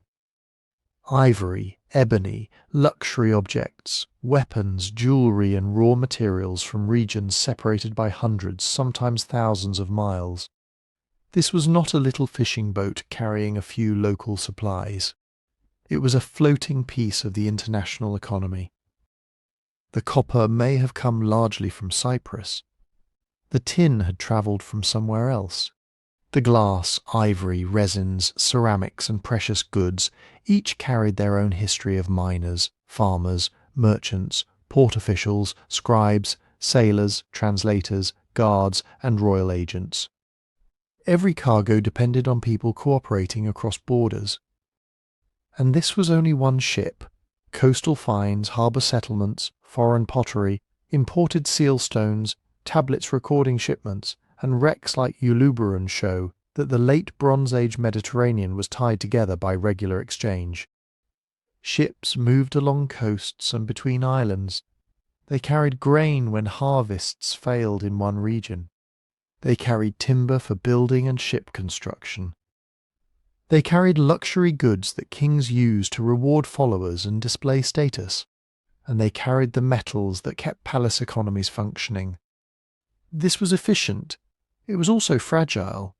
A trade network does not have to disappear completely to become a crisis. It only has to become unreliable. Perhaps pirates began targeting merchant ships. Perhaps desperate crews, displaced by hunger and war, turned to raiding. Perhaps rival kingdoms attacked each other's ports, seized cargoes, or demanded tribute from passing vessels. Perhaps a harbour was damaged by earthquake, its warehouses burned in war, or its local rulers no longer strong enough to guarantee safety. A ship captain, hearing that one route had become dangerous, might choose another. A merchant might delay a voyage. A palace might send guards, but those guards cost grain, wages and weapons. And if several routes became unsafe at once, the whole network could begin to seize up. Think of the Bronze Age world as a chain made of many links.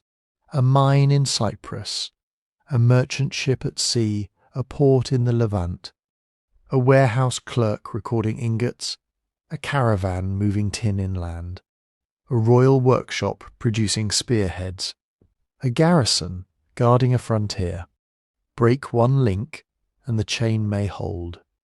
Break several during drought, war, migration, and political crisis, and the weight becomes too much.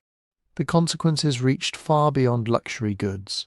Without imported metals, palace workshops could not produce the tools needed for carpentry, agriculture, construction, and repair. Armories could not easily replace lost spearheads, swords, arrowheads, and chariot fittings. Officials could not reward allies with valuable objects. Kings could not equip troops as they had before. Even administration suffered. Palaces were not only centres of paperwork, they were centres of redistribution. They collected goods, stored them, transformed them in workshops, and sent them back out as rations, payments, diplomatic gifts and military supplies. If incoming trade failed, the palace had less to distribute. And when it had less to distribute, its ability to command loyalty weakened. A local leader who once received bronze weapons, imported goods, and royal favours might begin looking elsewhere, or begin keeping what he had. This may help explain one of the great changes that followed the collapse. Iron. Iron was known in the Bronze Age, but early iron was often rare, difficult to work, and sometimes treated as a prestigious material rather than an everyday replacement for bronze. It did not suddenly appear after 1200 BCE as a perfect new technology that everyone instantly adopted. The change was slower than that, but disrupted access to copper, and especially tin, may have made iron increasingly attractive. Iron ore was more widely available in many regions. It still required skill, fuel, and specialized knowledge to smelt and forge. Early iron was not automatically superior to good bronze, but it offered something that mattered in a fractured world. It could be made closer to home. For communities no longer protected by palace fleets, international merchants, and long-distance supply chains, that was a powerful advantage. The old world had depended on ships arriving safely. The new world would have to learn how to survive when they did not. And no kingdom shows the danger of that broken chain more clearly than the Hittite Empire. For centuries, the Hittites had been one of the great powers of the ancient world. Their homeland was in central Anatolia, in what is now Turkey. Their capital, Hattusa, stood among steep hills and rocky ridges, protected by massive stone walls, gates, towers, and fortified upper districts. It was not a small royal residence, it was a vast administrative and ceremonial centre, filled with temples, storerooms, workshops, archives, and the homes of officials, soldiers, priests, and labourers. At its height, Hatti controlled much of Anatolia and extended south into northern Syria. Hittite kings fought Egypt, negotiated with Babylon, dealt with Assyria, and ruled over a network of vassal kingdoms. They exchanged letters with other monarchs as equals. The Hittite Great King was part of the club. One of the most famous international agreements in ancient history, the treaty between the Hittite king Hattusili III and Egypt's Ramesses II, was created after years of conflict over Syria. Copies were written in Akkadian, the diplomatic language of the age. The agreement promised peace, mutual support, and the return of fugitives. It was diplomacy on an imperial scale. But diplomacy only works while there is enough stability behind the letters. Enough grain to feed the capital, enough metal to arm troops, enough loyalty among frontier rulers, enough authority at home for everyone to believe that the king's orders still matter. By the final decades of the 13th century BCE, the Hittite state appears to have been under growing pressure on almost every side. The evidence is incomplete because collapse destroys records as efficiently as it destroys buildings.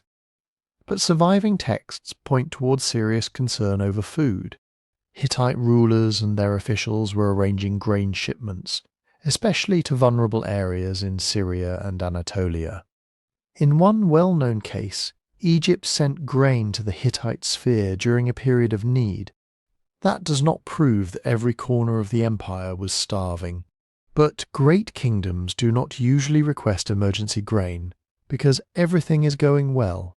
A capital like Hattusa had a large population to feed. Its court, temples, garrisons, craft workers and administrators depended on supplies arriving from the countryside. If harvests declined after repeated droughts, the palace faced a difficult choice. Take more grain from farming communities and risk angering them. Take less and struggle to feed the capital, army, and officials. There was no painless answer, and food was only one problem. The empire's frontiers were tense. In western Anatolia, Hittite kings had long dealt with restless local rulers, rival coalitions, and the expanding influence of Mycenaean powers across the Aegean. In the north, the Kaska peoples had repeatedly threatened Hittite territory for generations. In Syria, Hittite vassals had to be watched carefully because they sat along valuable routes and could shift their loyalties when imperial power weakened. An empire can look enormous on a map, but maps are quiet. They do not show the messengers riding through winter rain, the garrisons waiting for supplies, the local rulers calculating whether their king can still protect them, the farmers wondering how much grain will be left after taxes, the royal officials trying to solve 5 emergencies with the same shrinking storehouse. And then there was the question of succession. Hittite royal politics had never been simple. Kings came from a dynasty where brothers, sons, uncles, queens, and powerful officials could all matter. Earlier rulers had faced coups, disputes, and contested accessions. The system had rules, treaties, oaths, and traditions meant to control these dangers. But rules are most useful when people expect the state to endure. When an empire is under strain, every succession becomes more dangerous. A prince may gather supporters, a provincial governor may hesitate. A vassal king may see opportunity. Old rivalries, once contained by the authority of the palace, can become active threats. If you are enjoying this slow journey through ancient mysteries, you can also find the channel's book about the 12 unexplained mysteries through the website link in the description. It is there whenever you would like another quiet historical puzzle to explore. For the Hittites, the puzzle becomes especially haunting at Hattusa. Around the early 12th century BCE, the great capital was abandoned. Parts of the site show burning and destruction. Its palaces and temples fell silent. Archives of clay tablets remained, sometimes baked hard by the very fires that helped end the world that produced them. It is tempting to imagine one final night, a vast enemy army at the gates, a final battle beneath the walls, flames rising over the royal citadel. But the archaeology does not give us such a clean story. Some areas may have been cleared or abandoned before they burned. Valuable objects were not simply left everywhere in the pattern one might expect after a sudden surprise attack. The city seems, at least in part, to have been emptied. Perhaps people fled approaching danger. Perhaps authorities attempted an organized withdrawal. Perhaps famine, political breakdown, and military pressure made the capital impossible to maintain before a final destructive event occurred. The burning may have come from attackers. It may have involved internal conflict. It may have followed abandonment, when an unguarded city became vulnerable to raiders, accident, or deliberate destruction. The honest answer is that we do not know exactly who lit every fire. What we do know is more important. The Hittite imperial system did not recover. Hattusa was not restored as the centre of a renewed empire.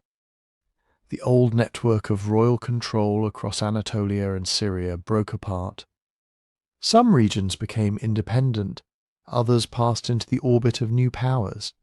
In southeastern Anatolia and northern Syria, smaller states continued Hittite traditions for centuries. Their rulers used versions of the old titles, worshipped related gods, and preserved elements of Hittite art and language. These are often called the Neo-Hittite or Syro-Hittite states. They were not nothing. They were survivors. But they were no longer the great centralized empire that had negotiated with Egypt as an equal. That is the lesson of Hatti. A superpower does not need one fatal blow to disappear. It can be weakened by drought, then hunger, strained by frontier war, divided by succession disputes, cut off from trade, forced to move grain, troops, and authority across a landscape where roads, ports, and loyalties are becoming unreliable. Each crisis alone might have been manageable. Together, they could make even a walled capital and an ancient dynasty seem suddenly fragile. And farther south, on the Syrian coast, people were writing letters as that fragile world came apart. Further south, on the coast of what is now Syria, stood the city of Ugarit. Ugarit was not an empire. It did not command enormous armies or rule whole continents. But it was something almost as important in the Bronze Age world. It was a port, And in a connected age, a port could be a lifeline. From Ugarit's harbour, ships moved along the eastern Mediterranean coast and beyond it. Merchants carried copper from Cyprus, luxury goods from Egypt, pottery from the Aegean, timber from nearby mountains, oils, wine, textiles, ivory, and the countless small items that made palace economies function. Inland roads connected the city to Syria, Mesopotamia, and the Hittite world. Ugarit sat at a crossroads. Its kings were vassals of the Hittite great king. They owed loyalty, tribute, ships and soldiers when called upon. But they also had their own court, their own officials, their own merchants, farmers, scribes, priests, workshops, warehouses and families. It was a busy, literate city shaped by the wealth of trade. And then, around the beginning of the 12th century BCE, that world ended. What makes Ugarit so remarkable is not only that it was destroyed. Many cities were destroyed. What makes it remarkable is that just before its destruction, people were still writing letters. Letters about danger, letters about ships, letters about military obligations. Letters asking why help had not arrived. These tablets give us something rare in ancient history. Not a later legend, not a king's polished inscription, claiming victory after the danger has passed. They offer glimpses of officials trying to manage an emergency while they were still inside it. Imagine the feeling. You are a king in a coastal city. Reports arrive that hostile ships have appeared. You need to defend your harbour, protect the countryside, maintain your obligations to your Hittite overlord, and somehow keep trade moving. But the resources you would normally use to solve the problem are already somewhere else. One famous letter sent by Ugarit's last known king, Amurapi, explains exactly this kind of impossible situation. He writes to the king of Al-Ashia, the kingdom on Cyprus. Enemy ships, he says, have come. His cities are burning. And where are Ugarit's defenders? Its ships are away in the land of Lucca, on the southern coast of Anatolia. Its troops are in Hittite territory. The city, he says, has been left exposed. It is a short message, but it contains an entire collapsing system. Ugarit had ships, but they were not at Ugarit. Ugarit had soldiers, but they were serving elsewhere. The kingdom had obligations to the great Hittite state, and those obligations may have made sense in a more stable world. A vassal supplied forces when the great king needed them. In return, the empire offered protection, order, and access to a wider political system. But what happens when danger comes to your own shore, while your army is fulfilling its duty hundreds of miles away? What happens when every kingdom is calling for help at the same time? Amurapi's letter sounds almost painfully human.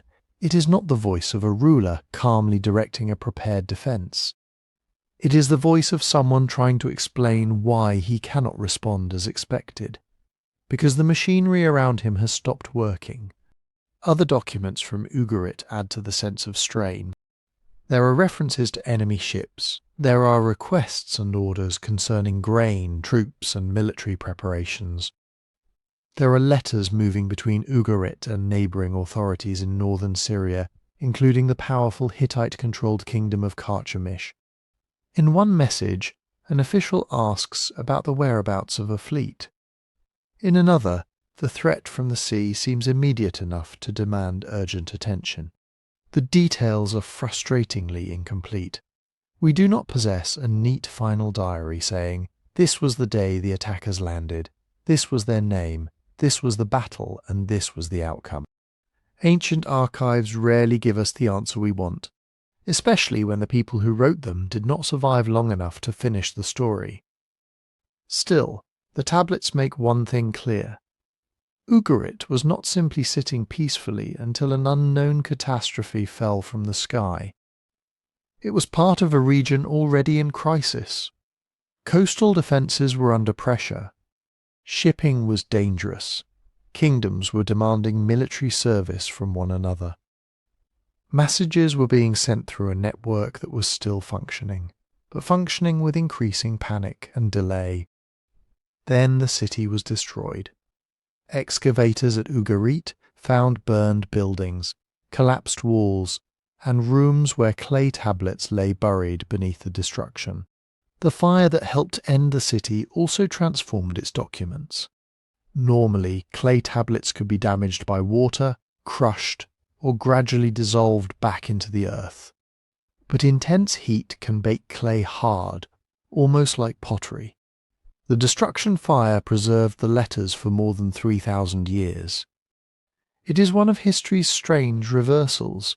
The disaster that silenced these people also saved their words. Their final correspondence remained underground, while kingdoms rose and fell above it. Greeks, Romans, Byzantines, Islamic dynasties, Ottoman officials, modern farmers and archaeologists all came much later. And beneath the ruins the letters waited. But who destroyed Ugarit? This is where certainty begins to fade. For a long time, the destruction of Ugarit was linked confidently to the Sea Peoples, the groups named in Egyptian inscriptions from roughly the same era. It is certainly possible that sea-borne raiders or migrants played a role. Hammurapi's warning about enemy ships makes that possibility hard to ignore. But Sea Peoples is not a complete explanation. It is a modern label based on Egyptian texts, not the name of one single united army moving across the Mediterranean with one plan. The attackers threatening Ugarit may have included raiders from the sea. They may have included groups from Anatolia, the Aegean, or the Levant itself. They may have been people displaced by hunger, war, and political collapse, seeking grain, land, or plunder. And there may not have been only one attack. A city weakened by lost trade, absent troops, poor harvests, and failing alliances could become vulnerable to many dangers. A raid that would once have been repelled might now become fatal. A harbour cut off from supplies might struggle to feed itself. Local enemies might see opportunity. Desperate outsiders might arrive by ship. The final destruction layer tells us that Ugarit burned. The letters tell us that its leaders were worried. Between those two facts lies the haunting uncertainty of the last days. Did Hammurapi receive a reply from Cyprus? Did help ever sail toward the coast? Did his soldiers return from Hittite service? Did people flee inland with whatever they could carry, leaving archives, furniture, and broken tools behind? We do not know. What we do know is that Ugarit gives us an unusually intimate view of collapse. At Hattusa, we saw an imperial capital falling silent. At Ugarit, we can almost hear the messages still moving through the system. A king asks for help. Officials search for ships. Enemies approach. Troops are absent. The old obligations remain on paper, but the protection they were meant to provide is no longer certain. This is what systemic failure feels like from inside. Not one dramatic moment, a series of urgent problems, each making the next one harder to solve. And out in the eastern Mediterranean, beyond Ugarit's burned harbour, another essential link in the Bronze Age system was under pressure. The island of Cyprus, source of the copper that bronze itself depended on. Cyprus was not just another island on the map.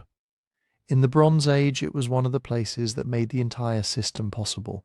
Its ancient name was probably Al-Ashiyah.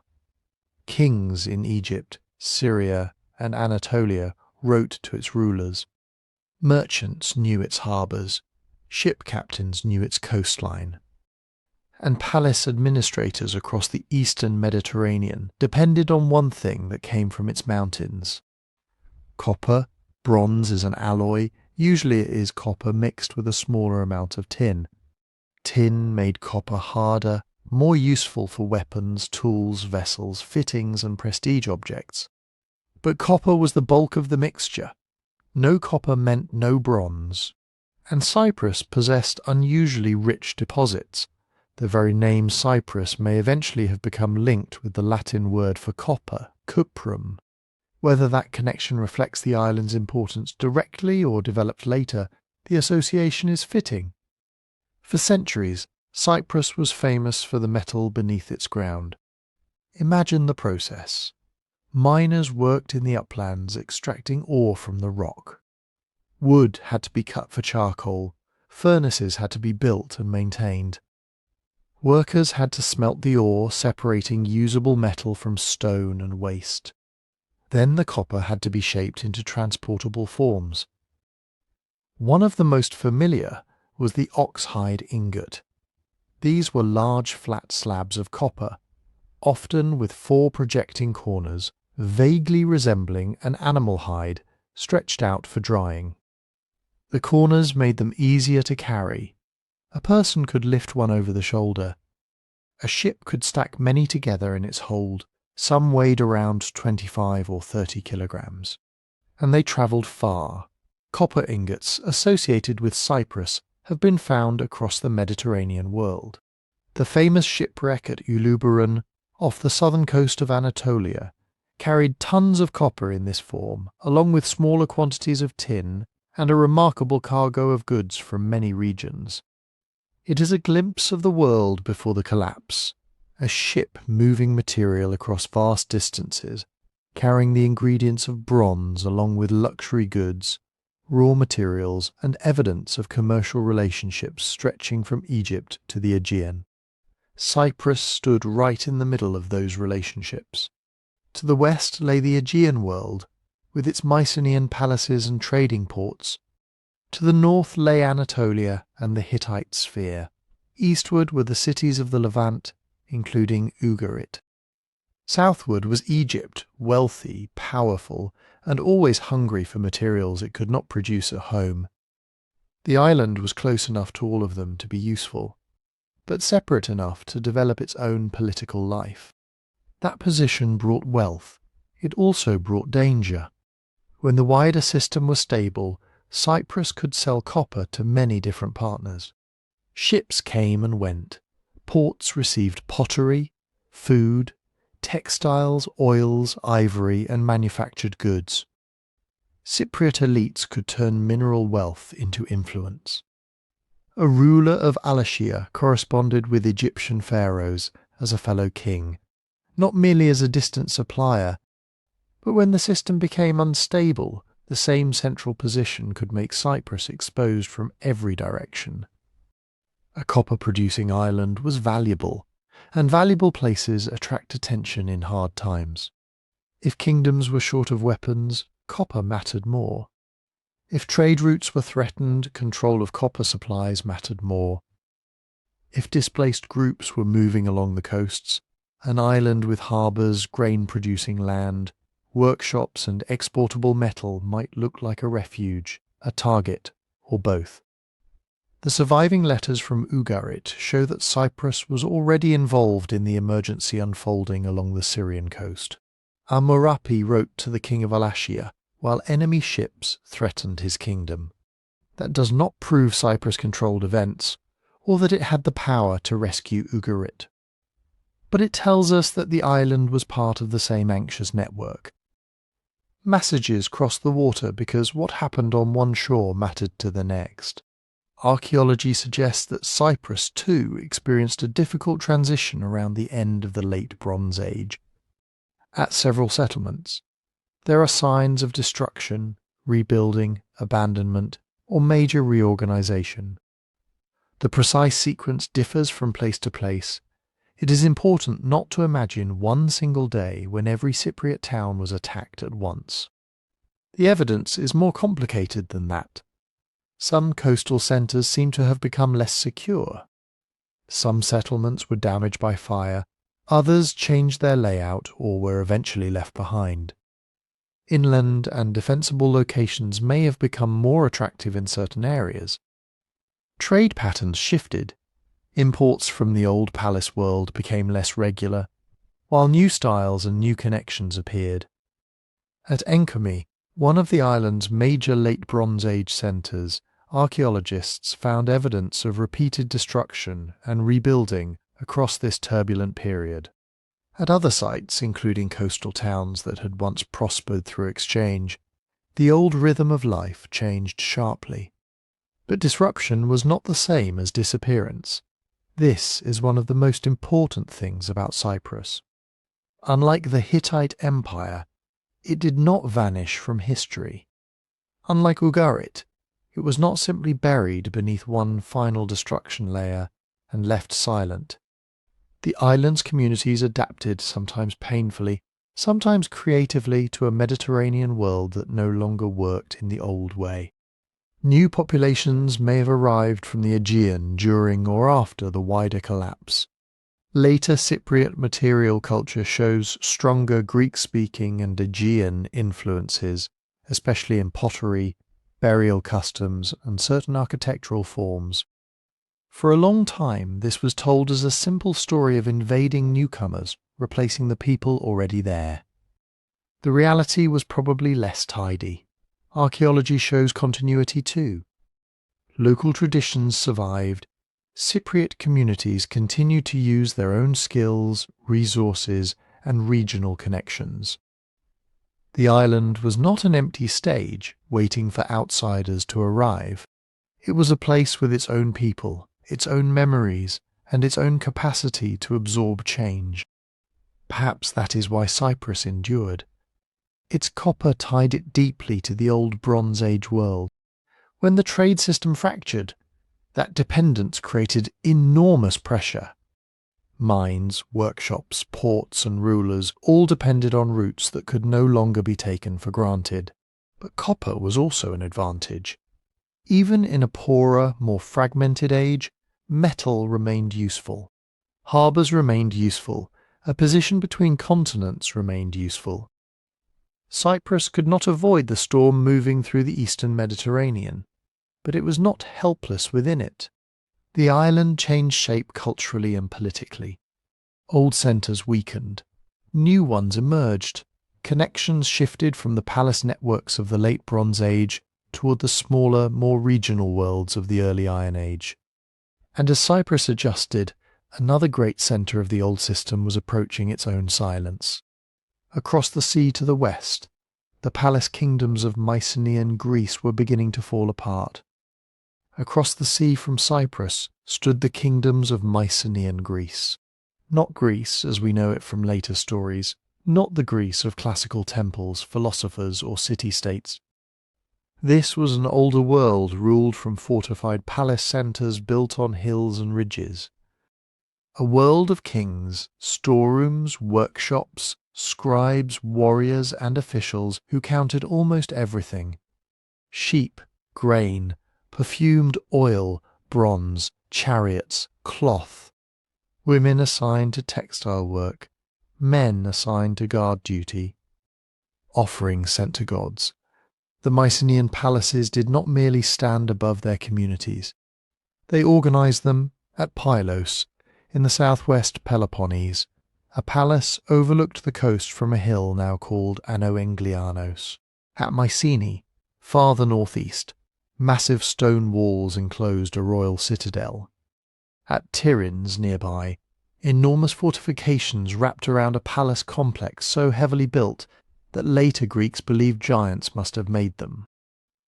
They called the walls Cyclopean. Some of the stones were so large that the explanation was understandable. Inside these centres, scribes wrote on small clay tablets using a script called Linear B. For centuries, the writing remained undeciphered. Then, in the 1950s, it was shown to record an early form of Greek. That discovery changed everything. The tablets do not give us heroic stories. They do not describe battles in the style of Homer. They are mostly practical records made by administrators trying to keep track of a complicated palace economy. But practical records can be revealing. They show us kingdoms that were organised, hierarchical, and deeply dependent on central control. A palace could gather goods from a surrounding region, store them, redistribute them, equip workers, support religious ceremonies, and maintain specialists. It could turn wool into textiles, olives into oil, copper and tin into bronze objects, and agricultural surplus into political power. It was an impressive system. It was also a system with many moving parts. And by the final decades of the 13th century BCE, some of those parts appear to have been under severe strain. At Pylos, the last surviving tablets contain a particularly haunting set of references. They record arrangements for watching the coast. Communities and officials were assigned to stations along the shoreline. Men were apparently being organised, perhaps to observe for approaching ships, perhaps to respond to a feared attack. The tablets do not tell us exactly who was expected. They do not say, the invaders are coming from this direction, or give us a clear name for an enemy. It is possible that these preparations concerned piracy, local rivals, raiding parties, or a wider emergency. But the concern itself is difficult to miss. A palace that normally counted sheep and perfume jars was also thinking about its coastline. At other Mycenaean centres, the architecture tells a similar story of insecurity, though not necessarily of one single threat. During the late 13th century BCE, fortifications at places including Mycenae and Tiryns were expanded or strengthened. At Mycenae, the citadel walls were extended to include access to a protected underground water source. That is a sensible thing to build if you fear a siege. Water is survival. A fortress without secure water can endure only as long as its enemies allow it to. At Tiryns, builders created elaborate defensive passages and massive walls around the citadel. These projects required planning, labour, food, authority, and a population still capable of mobilising on a large scale. So the palace world was not simply waiting passively for disaster. It was responding, but responding to danger does not guarantee survival. Around 1200 BCE, destruction and disruption spread across many Mycenaean sites. The details vary. This matters because the old image of every palace burning on the same night is almost certainly wrong. At Pylos, the palace was destroyed by fire around the beginning of the 12th century BCE. The fire baked the clay tablets stored inside. Ironically, that is why they survive. Under ordinary conditions, unfired clay tablets would have dissolved or been discarded once their records were no longer needed. The disaster that ended the palace preserved its final paperwork. The building burned, the administrative system stopped, and the tablets remained, hardened by the heat, like messages from an office whose workers never came back. Mycenae and Tiryns also experienced serious destruction and rebuilding episodes around this era. Their histories are not identical to Pylos. Both sites continued to be occupied after the Great Palace Age had begun to unravel. But the centralized systems that had made them powerful were weakening or disappearing. This is the crucial distinction. A citadel can remain inhabited after a palace collapses. People can keep living near old walls. Farmers can still plant grain in nearby valleys. Herds can still be moved through the hills. Potters can still make vessels.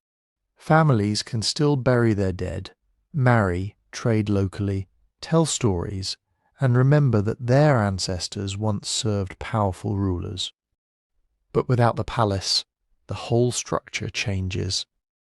The Linear B tablets disappear, not gradually into a new Greek writing system. They simply stop. After the destruction of the palaces, the administrative writing of Mycenaean Greece vanishes from the archaeological record for centuries. This does not mean that everyone suddenly became unable to speak, think, count, or remember. It means the institutions that required this specific kind of record-keeping were gone. Linear B was a tool of palaces. It was used by trained scribes serving centralized authorities. When those authorities could no longer collect taxes, direct labor, manage storerooms, and coordinate regional production, the writing system lost its function. No palace bureaucracy meant no palace tablets, and no palace tablets means that much of Greece falls silent to us. For later generations, that silence became filled with legend. Stories of Agamemnon at Mycenae, Nestor at Pylos, expeditions to Troy, feuds between royal houses, and heroes returning to ruined homes. Those stories were written down much later, after centuries of oral retelling. They cannot be read as simple records of the collapse. But perhaps they preserve a distant echo, a memory of rich kings, walled citadels, ships, war, burning halls, a world of bronze that had once seemed permanent and then was not. Still, Mycenaean Greece did not vanish. The palaces fell silent. The people did not. Across the Greek mainland and islands, smaller communities continued. Some sites were abandoned, while others survived or grew. Political life became more local. Long-distance trade became less reliable. Great building projects became rarer. Society was probably poorer in some regions, more fragmented in others, and less able to support the specialized institutions of the old palace system. But communities adapted to the new conditions. They lived closer to what their own fields, herds, neighbours and local networks could provide. And from those smaller, quieter worlds, a different Greece would eventually emerge. But farther south, along the Nile, one great kingdom was about to face the same storm and remain standing. At least for a while. Egypt was different, not untouched. Not unchanged, but different. While the palace centres of Greece fell silent, while the Hittite Empire disappeared, while cities along the Levantine coast burned or emptied, Egypt remained a kingdom. Its temples still functioned. Its scribes still wrote. Its pharaoh still issued commands in his name. The Nile still rose, at least often enough to support one of the most productive agricultural systems in the ancient world. Egypt did not escape the Bronze Age collapse. It survived it. And that survival has sometimes made Egypt seem like an exception so complete that it stood outside the crisis. But Egypt was not outside it. It was standing at the edge of the same broken world, fighting to keep the pressure from becoming fatal. The ruler most closely associated with this struggle was Ramesses III, who reigned in the early 12th century BCE. He was not the famous Ramesses the High God, the builder of colossal monuments and opponent of the Hittites at Kadesh. Ramesses III ruled later, when the old balance of great powers was already coming apart. His greatest inscriptions are carved on the walls of his mortuary temple at Medinet Habu, on the west bank of the Nile near Thebes. They are enormous, detailed, and very much designed to impress. They show the pharaoh as a warrior king. Enemies fall before him. Egyptian soldiers advance in disciplined ranks. Ships collide in a desperate battle. Captives are brought before the throne. The message is not subtle. Egypt was attacked. Egypt fought back. Egypt won, according to the inscriptions. Groups later known collectively as the Sea Peoples had moved through the eastern Mediterranean, attacking lands and displacing populations.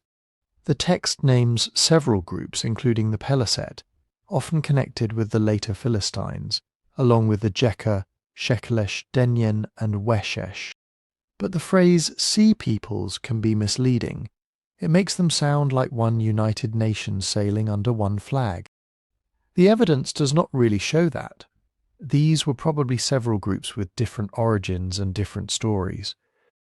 Some may have been raiders, some may have been migrants, some may have been soldiers attached to larger movements of population. Some may have been people escaping crises elsewhere and arriving, armed and desperate, at Egypt's borders. The Medinet Habu reliefs show more than warriors.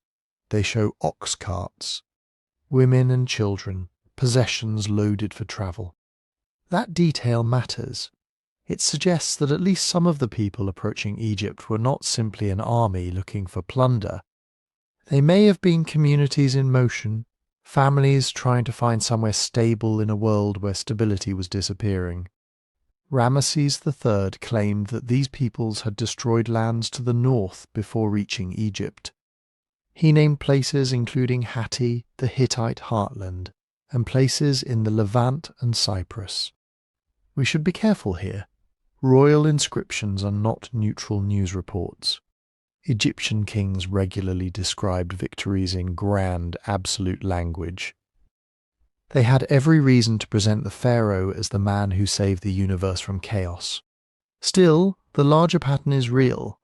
By this time, many of the lands Egypt had known as trading partners, rivals and allies were in serious trouble, and Egypt faced attacks both by land and by sea.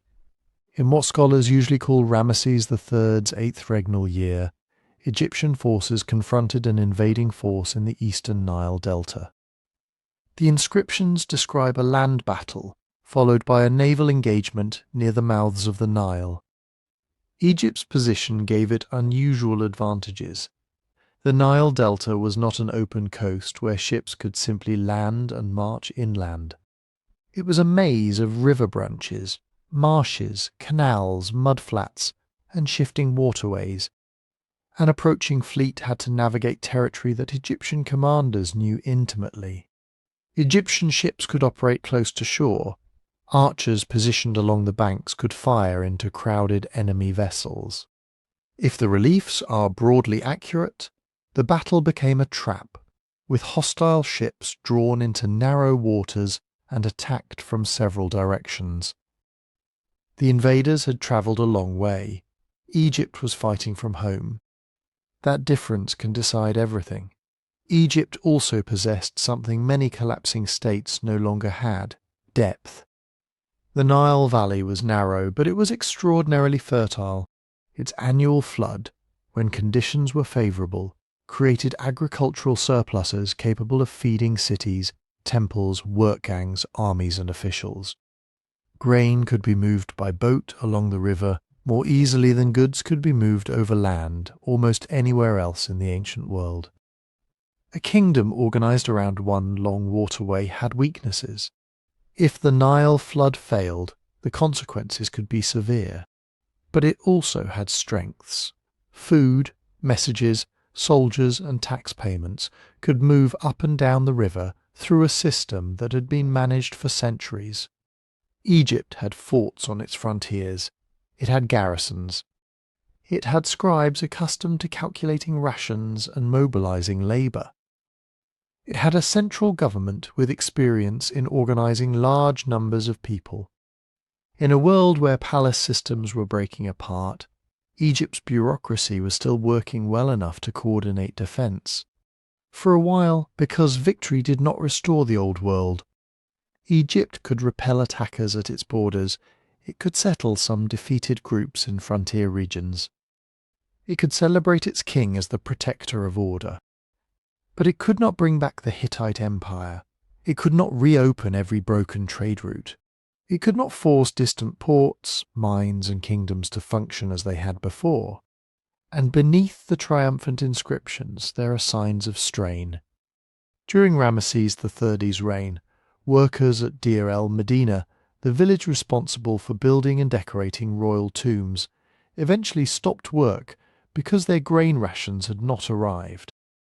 This is often described as the first recorded labour strike in history. The workers did not speak in the language of grand imperial collapse. They spoke about hunger. They said they had no food. That is what systemic strain looks like when it reaches ordinary people. Not necessarily a city in flames. Sometimes it is a delayed shipment, an empty storeroom, a family waiting for grain that should have come days ago. Egypt also faced rising costs, administrative corruption, factional conflict, and pressure on its resources. The royal court remained powerful, but power was becoming harder to maintain. The temples, especially those of Amun in Thebes, accumulated land, wealth, and influence. Regional officials became more important. The old ability of Egypt to project authority deep into the Levant weakened. Egypt had once dealt with the great kings of Hatti, Babylon, Assyria, and Mycenaean Greece as part of an international order. Now several of those partners were gone, diminished or transformed beyond recognition. The kingdom on the Nile survived the storm, but it survived in a smaller world. And over the generations that followed, Egypt itself would become less unified, less wealthy, and less able to command the eastern Mediterranean. The pharaohs still ruled, the monuments still rose. The rituals continued, but the age when Egypt stood among a network of Bronze Age superpowers was ending. Egypt had held the line. It had not held on to the old order. And farther east in the lands between the Tigris and Euphrates, two other ancient powers would face the same age of disruption and find their own ways to endure. Farther east beyond the crowded shores of the eastern Mediterranean, the world looked different again. Not peaceful, not secure, but different. Mesopotamia, the land between the Tigris and Euphrates, was connected to the same international system that was coming apart along the coast. Its kings exchanged letters, gifts, marriages and threats with Egypt, Hatti, Elam, and the kingdoms of Syria. Babylonian and Assyrian merchants depended on roads and river routes that reached outward toward Anatolia, the Levant, and the Persian Gulf. They used bronze. They needed imported metals. They watched the same trading world fracture. But Assyria and Babylonia did not fall in quite the same way as the Hittite Empire, the Mycenaean palace states, or the great coastal cities. That difference is important, because it tells us the Bronze Age collapse was not a single wave that struck every kingdom with equal force. It was a collection of pressures arriving unevenly, interacting with local geography, local politics and local resources. In the Mediterranean coastal world, disruption could arrive by ship. A port could be raided, a harbour could be cut off. A city dependent on overseas grain, copper, timber, luxury goods, and diplomatic connections could suddenly find its lifelines severed.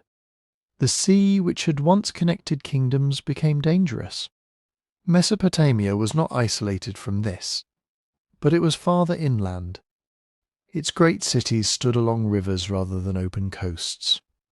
Ashur, Nineveh, Babylon, Nippur, and countless smaller settlements were tied together by canals, floodplains, and overland routes. Raiders could still come, armies could still invade, trade could still fail, but a fleet could not simply appear outside Babylon in the way hostile ships might appear near Ugarit. And the rivers themselves gave these kingdoms a certain kind of resilience. The Tigris and Euphrates did not behave like the Nile. Their floods were less regular, their channels could shift, and irrigation required constant labour. Canals had to be dredged, dikes had to be repaired. Fields could be ruined by salinization if water was poorly managed. This was not an easy landscape. It was an engineered landscape. For thousands of years, Mesopotamian communities had built systems to move water, organize labour, store grain, and collect taxes. A city could draw food from a broad agricultural hinterland. Grain, wool, dates, livestock, and clay were local resources. Clay in particular was everywhere, which meant records could be written, copied and stored in baked tablets, even when papyrus and parchment disappeared. That does not sound dramatic, but administration is rarely dramatic until it stops working. A kingdom with scribes, granaries, canal managers, tax collectors and local officials could absorb shocks that might destroy a more fragile system. Not forever, not without pain, but sometimes long enough to adapt.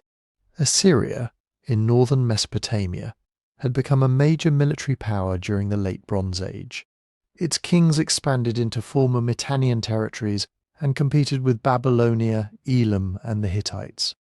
By the 12th century BCE, Assyria was still capable of fielding armies and defending its core territories. But survival did not mean comfort. Assyria faced pressure on several fronts. The political map around it was changing rapidly. The Hittite Empire to the northwest vanished. Syrian cities that had once formed buffers, allies and trading partners became unstable. Population movements spread through the upper Euphrates region. In later generations, Aramean groups would become an especially serious force across northern Mesopotamia and Syria. Assyrian kings continued to fight. They campaigned. They fortified. They claimed victories in the familiar language of ancient royal inscriptions, where every enemy was crushed and every border made secure. We should not take that language too literally. Kings usually carved monuments when they wanted people to believe they were in control. The need to keep announcing control can sometimes tell us that control was becoming difficult. Babylonia faced an even more obvious political rupture. For centuries, much of southern Mesopotamia had been ruled by the Kassite dynasty. The Kassite kings maintained Babylon as a major centre, managed relations with foreign powers, and participated in the diplomatic world of the Late Bronze Age. Then, around the middle of the 12th century BCE, Elamite armies from the east invaded Babylonia. They captured major cities. They carried away prestigious monuments and cult objects. Among the trophies taken to Elam was the famous stone stele containing the laws of Hammurabi, already ancient at the time. The Kassite dynasty ended. That was a collapse of a ruling house, a military defeat, and a profound symbolic blow. When invaders carried away the sacred objects and royal monuments of a city, they were not merely taking treasure. They were taking visible proof that the gods had favoured its rulers. And yet Babylonia did not disappear. Its cities remained, its temples remained, its scribal traditions remained. New dynasties emerged, political authority shifted, weakened, and was contested, but the deep structure of Babylonian urban life endured. This is the key distinction. Mesopotamia did not escape the age of crisis because drought was irrelevant, because hunger did not matter, because trade routes did not break, or because migrating and raiding groups were harmless. All of those pressures could still reach the river valleys, but they reached societies with different defences, different vulnerabilities, and different options. The Hittite Empire depended heavily on routes through Anatolia and Syria. Ugarit depended on the sea. Mycenaean palace centres concentrated power and redistribution in a small number of vulnerable hubs. Assyria and Babylonia had their own hubs, of course. Babylon was no small village. Assur was no simple fortress. But their political worlds were spread across river systems, agricultural districts, temple estates, and long-established cities with deep local roots. When one dynasty fell, the land did not become empty. When one trade route failed, canals and fields could still provide food, if labour and water management held together. For a while they did. The old international order was dying. But in Mesopotamia, its death produced transformation more than total disappearance. And that unevenness is exactly what makes this period so important. Collapse was real, but it was never universal. But even where cities survived, the old world of palaces did not. Across much of the eastern Mediterranean, the great centres of the Late Bronze Age lost the things that had made them great. The scribes stopped keeping long inventories on clay tablets. The workshops that produced finely decorated ivory furniture, gold jewellery, carved seals, painted pottery, and weapons for kings fell quiet, or became much smaller. Monumental buildings were abandoned, burned, stripped for stone, or left standing as ruins above settlements that no longer had the labour or wealth to maintain them.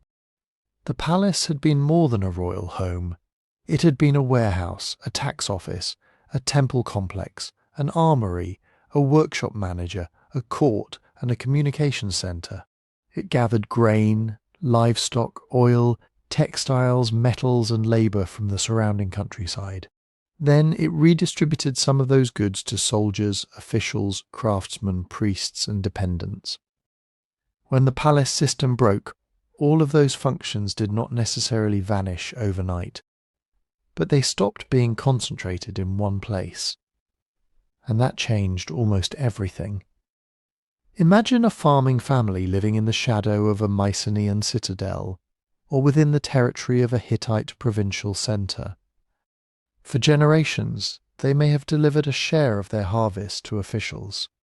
They may have received tools, orders, protection, seed grain, or access to markets in return. They knew who collected taxes, they knew where disputes were taken. They knew that somewhere beyond the fields stood a palace, full of storerooms and scribes. Then the palace burns. The king disappears.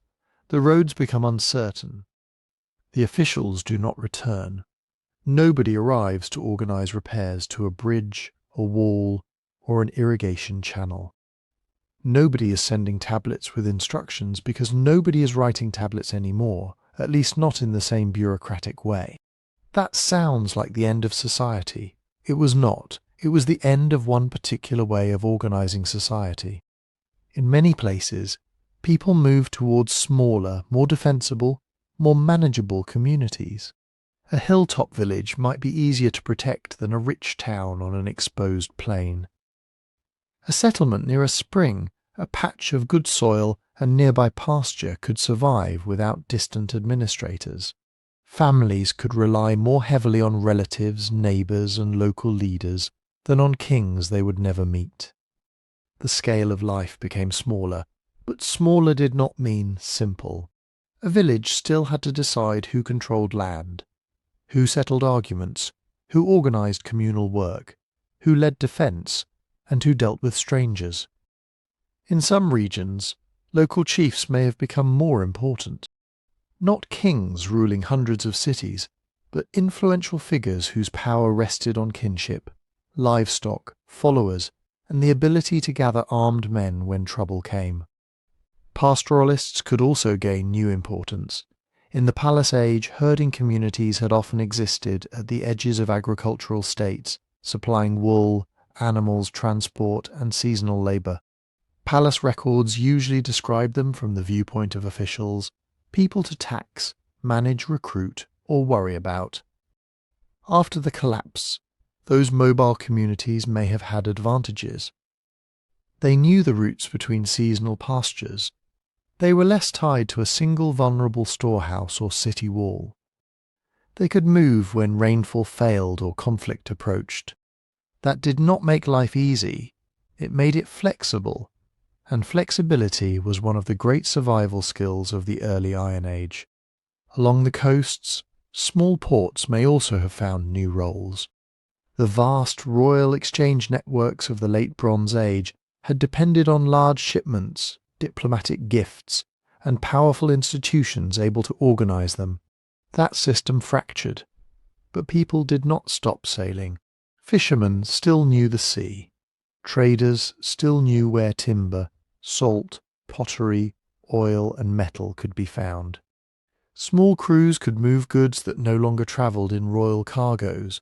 A modest harbour, overlooked in the age of Ugarit and Egypt, could become important when the old giants no longer controlled the routes.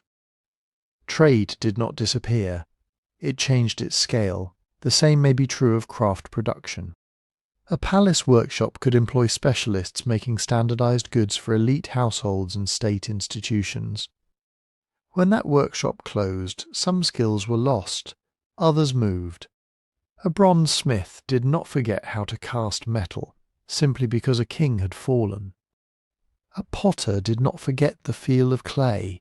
A weaver still knew how to spin thread, dye wool, and work a loom. These crafts may have continued in homes, villages, and small independent workshops, producing fewer luxury objects, perhaps, but still making the practical things ordinary people needed.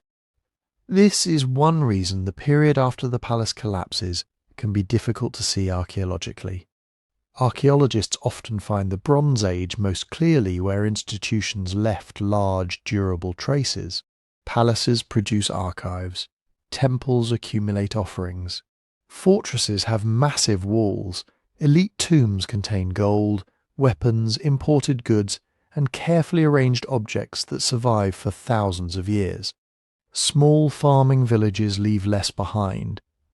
Their houses may have been built from mud brick, timber, reeds, and rough stone. Their records may have been kept in memory rather than on tablets. Their tools might be repaired again and again instead of buried in rich graves. Their trade may have involved perishable goods, cloth, leather, wood, food, animals, baskets, and stories carried from one household to another. When those things vanish, it can seem as if the people vanish too. But silence in the archaeological record is not the same as an empty landscape. It may mean that life became less centralized, less monumental, and harder for us to detect. The old phrase for this period is often the Dark Age. It is understandable. Written records become scarcer in several regions. Big buildings are fewer. Long-distance exchange shrinks. The names of kings disappear from the sources, compared with the brilliant, crowded palace world that came before. The evidence can feel dark indeed. But darkness is partly a problem of the lamp we're using. If our lamp is designed to find palaces, archives, and royal tombs, then a world of villages, local shrines, family workshops, and seasonal movement will look almost invisible. For the people living through it, life continued in stubborn, ordinary ways. Fields still had to be ploughed, seeds still had to be saved, goats and sheep still had to be led to pasture. Children were born, meals were cooked, roofs were repaired, the dead were buried according to local customs. People prayed to gods whose names may have been ancient already, even if the temples were smaller and the rituals less richly supplied. There was loss, certainly. Knowledge could be lost. Artistic traditions could narrow, communities could become poorer. Violence and hunger may have marked many lives.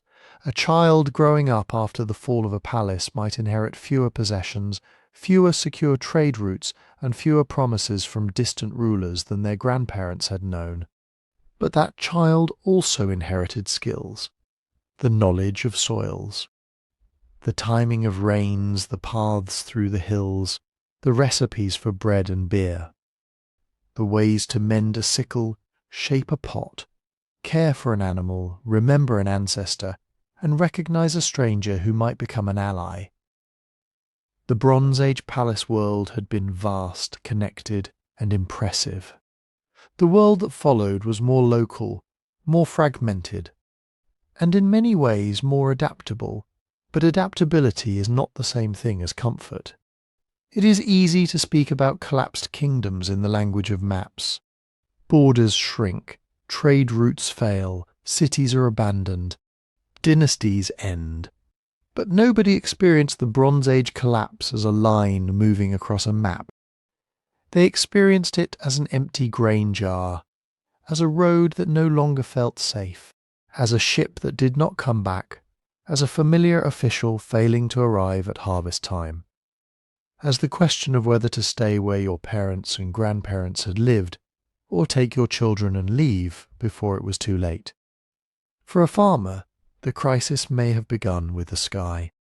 A poor rainy season was frightening, but survivable if there was grain stored from the year before. 2 poor seasons were worse. By the third, every decision became sharper. Do you eat the seed grain now, knowing there may be nothing to plant later? Do you sell animals that took years to raise? Do you borrow from a neighbour who is nearly as desperate as you are? Do you leave fields untended because raiders have been seen nearby, or because the palace collectors have taken too much, or because there simply are not enough hands left in the village? We cannot know the exact choices made by any one family. The surviving evidence is not that intimate.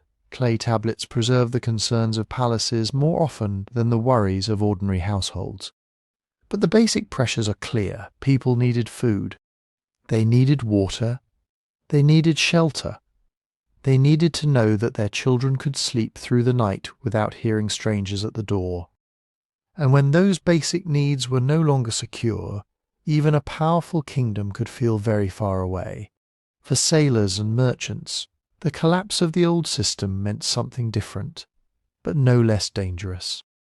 A captain leaving Cyprus, the Levant or the Aegean, had once moved through a world of known ports, royal agents, diplomatic agreements, and established exchange.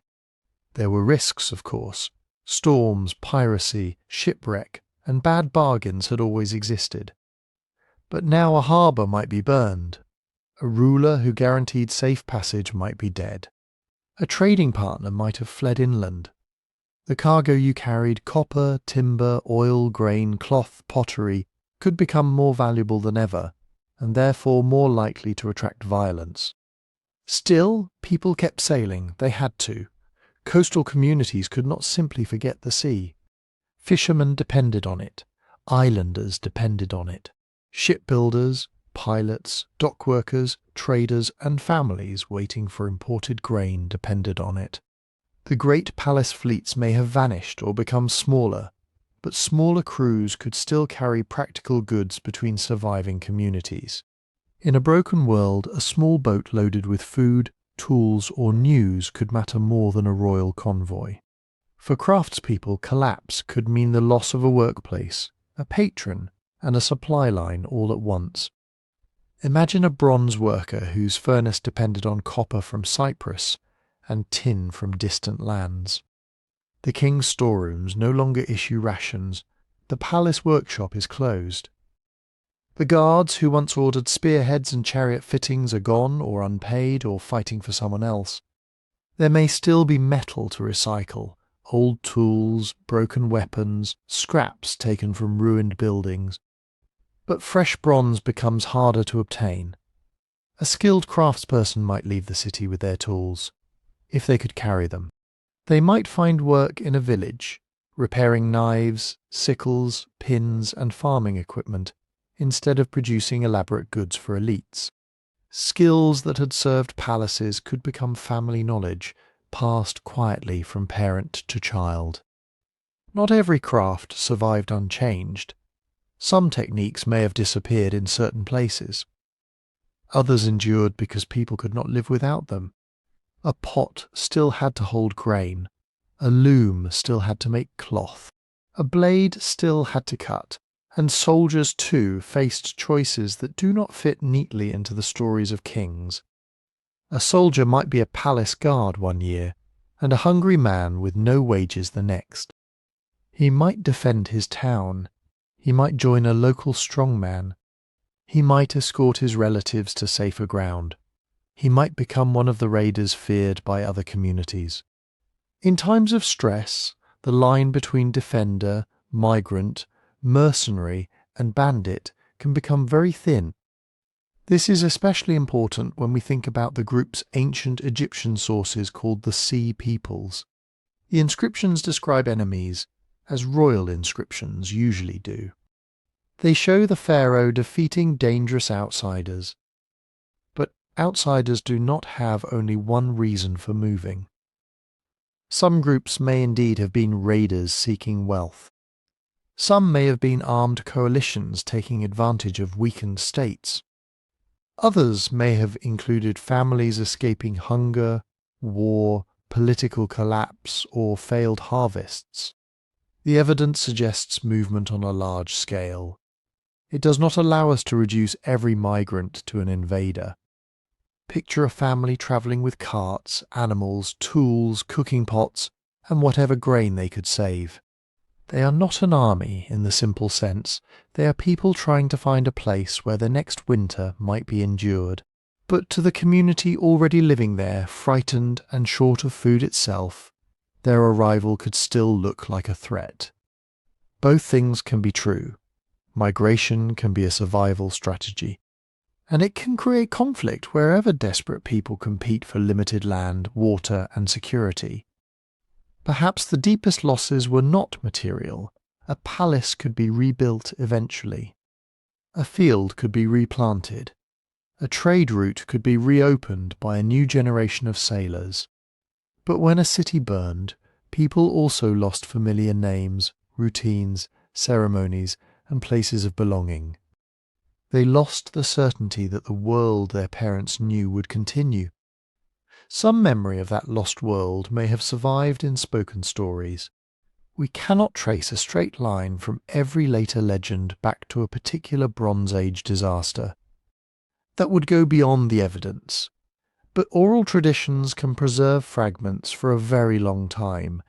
The memory of a wealthy city, a distant war, a king with many ships, a homeland left behind, a journey over water, a generation of hunger and wandering. Over centuries, such memories change. They gather poetry. Heroes become larger. Dates disappear. Separate events merge into one great story. Yet somewhere inside the stories, there may have remained a faint echo of real people who watched their old world come apart. Not emperors on monuments, ordinary people carrying children, seed, grain, tools and memories into an uncertain new age. And into that uncertain new age came iron. Not suddenly, not like a bright new invention appearing in the ashes and replacing everything that had come before. Iron had been known during the Bronze Age. A few rare iron objects had been made long before the great palace systems failed. But iron was difficult to produce well.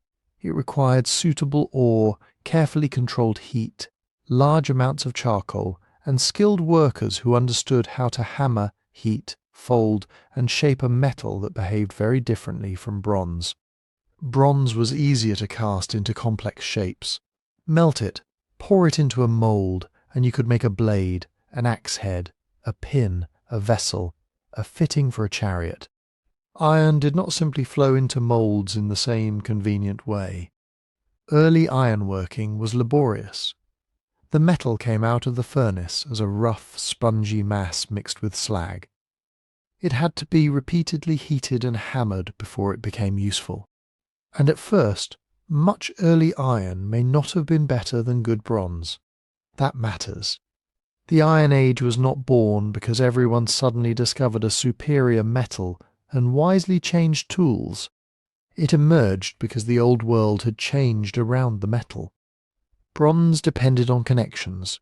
Copper could be found in several regions, including Cyprus, Anatolia, and parts of the Levant. But tin was rarer, and often came from far away. To make bronze, kingdoms needed ships, roads, merchants, treaties, storehouses, scribes, guards, and predictable access to distant suppliers. When those networks weakened, bronze did not vanish. People recycled it. They melted down old tools, broken weapons, statues, fittings, and ornaments. Bronze remained valuable for centuries, especially where trade routes recovered or local supplies could be reached. But iron ore was more widely available. Not everywhere, and not always in forms that were easy to work.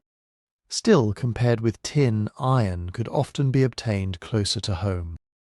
A smaller community with access to ore, wood for charcoal, and a skilled smith might make useful tools without depending on a palace system that stretched across seas. In a fragmented world that was an advantage, iron did not create the collapse. It was one of the technologies that became more practical after collapse, had made long-distance bronze supply less reliable. And over time, as smiths improved their methods, iron tools and weapons became increasingly common. A farmer did not need to understand the chemistry of a furnace to notice the difference. What mattered was whether a sickle could be repaired, whether an axe could clear brush, whether a knife could be replaced after it broke, whether a local craftsperson could make something useful from materials found within reach. This was adaptation at the most practical level. The New Age was not built by restoring every old palace exactly as it had been. In many places, it was built by people learning to live with smaller horizons. A village that once sent grain to a distant royal centre might now answer to a local leader. A coastal town that had once served an empire might become an independent trading community. A hilltop settlement, chosen for safety during dangerous years, might slowly grow into a fortified town with its own markets, shrines, workshops, and alliances. The political map became more crowded. Great empires had not disappeared forever.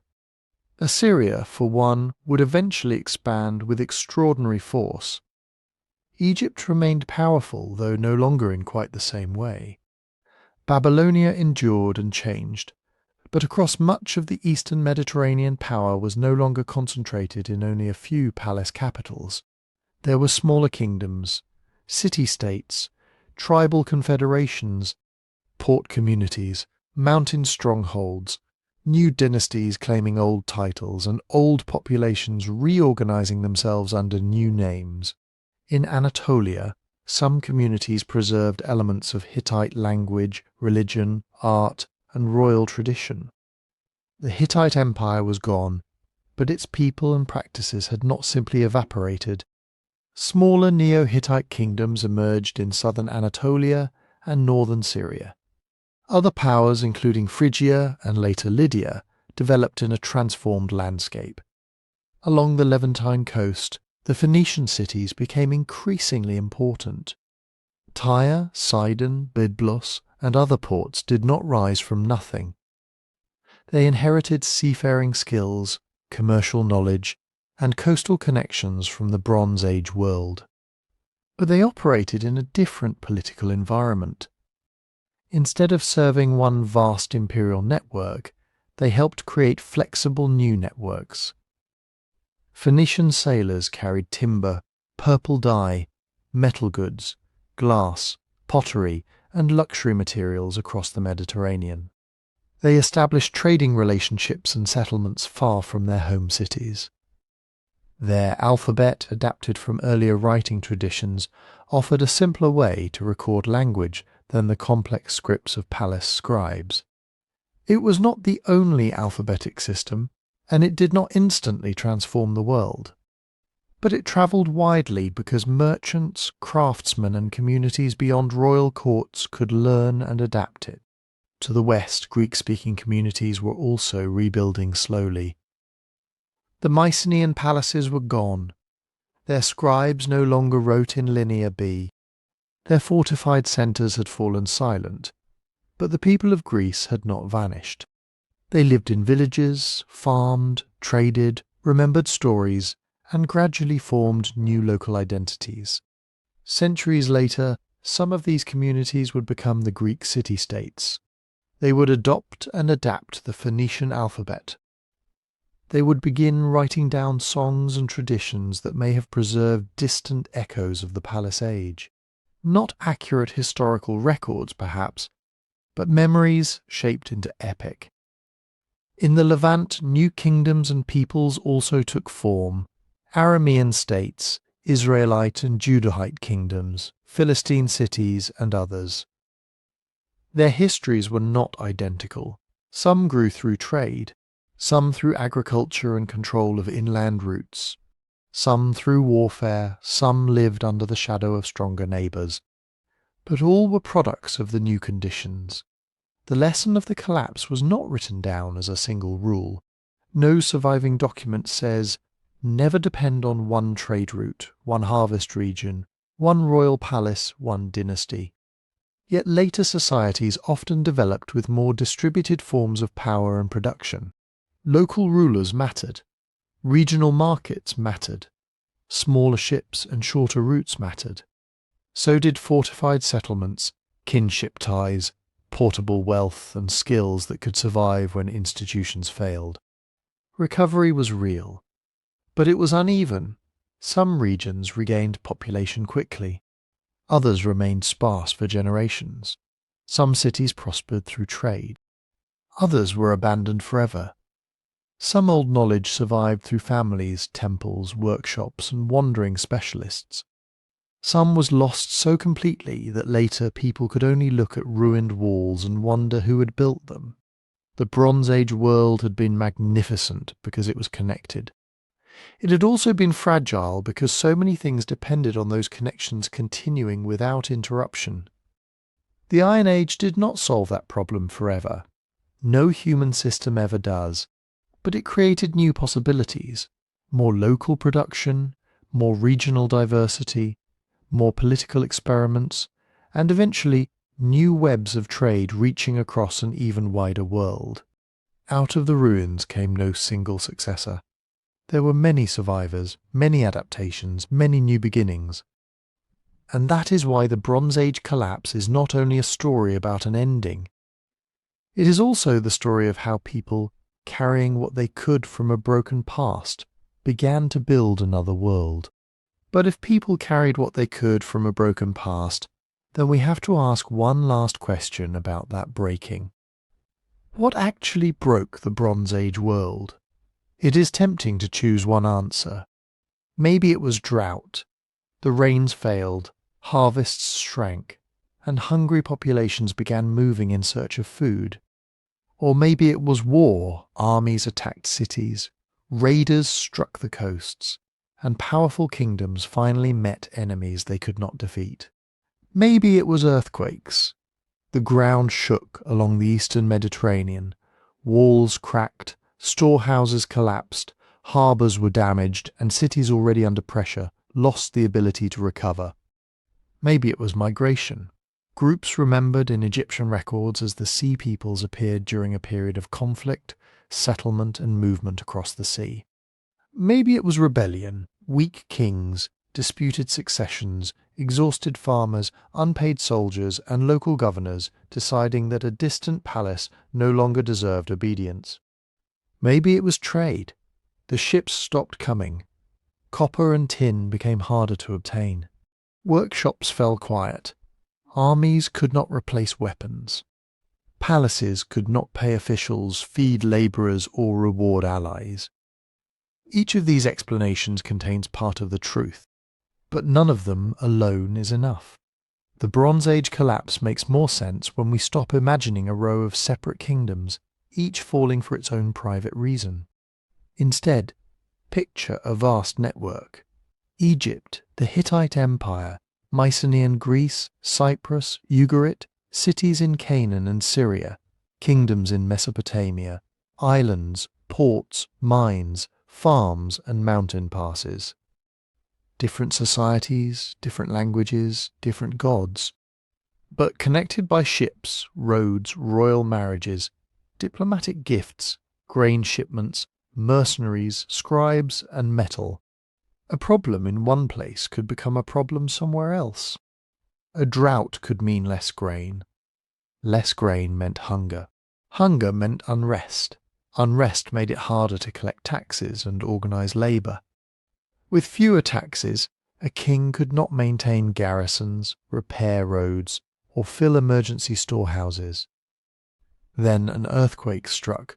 A strong kingdom with full granaries, loyal officials, skilled builders, and peaceful borders might repair the damage. But a kingdom already weakened by failed harvests and political tension faced a different kind of disaster.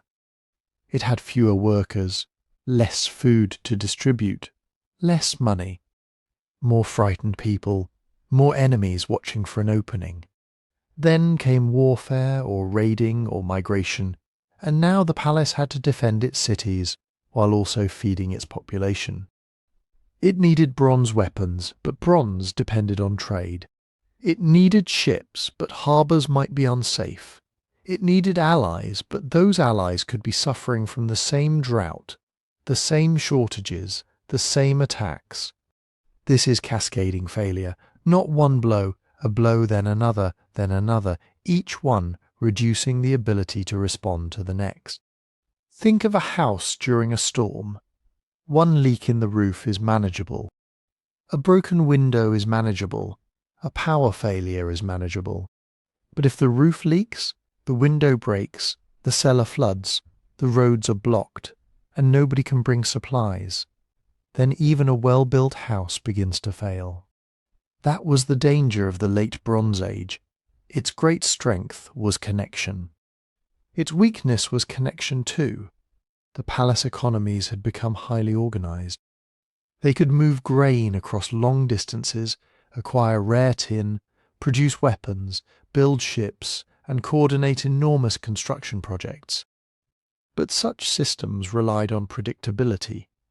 They relied on rulers being obeyed, roads being open, harvests being sufficient, workshops receiving raw materials, and ships reaching their destinations. When several of those assumptions failed at once, the whole system lost resilience. That is why single-cause stories remain so appealing. They are clean. They give us a villain. Drought becomes the villain. Or invaders. Or earthquakes. One dramatic event feels easier to understand than a century of overlapping pressures. And sometimes the evidence does point strongly toward a particular crisis in a particular place. A city may show signs of fire. Another may have been damaged by an earthquake. Records from one kingdom may describe famine, while another reports attacks from the sea. But the wider collapse was not simple. The timing mattered. The interaction mattered. A drought that came during peace might be endured. An earthquake that struck a wealthy, stable state might be repaired.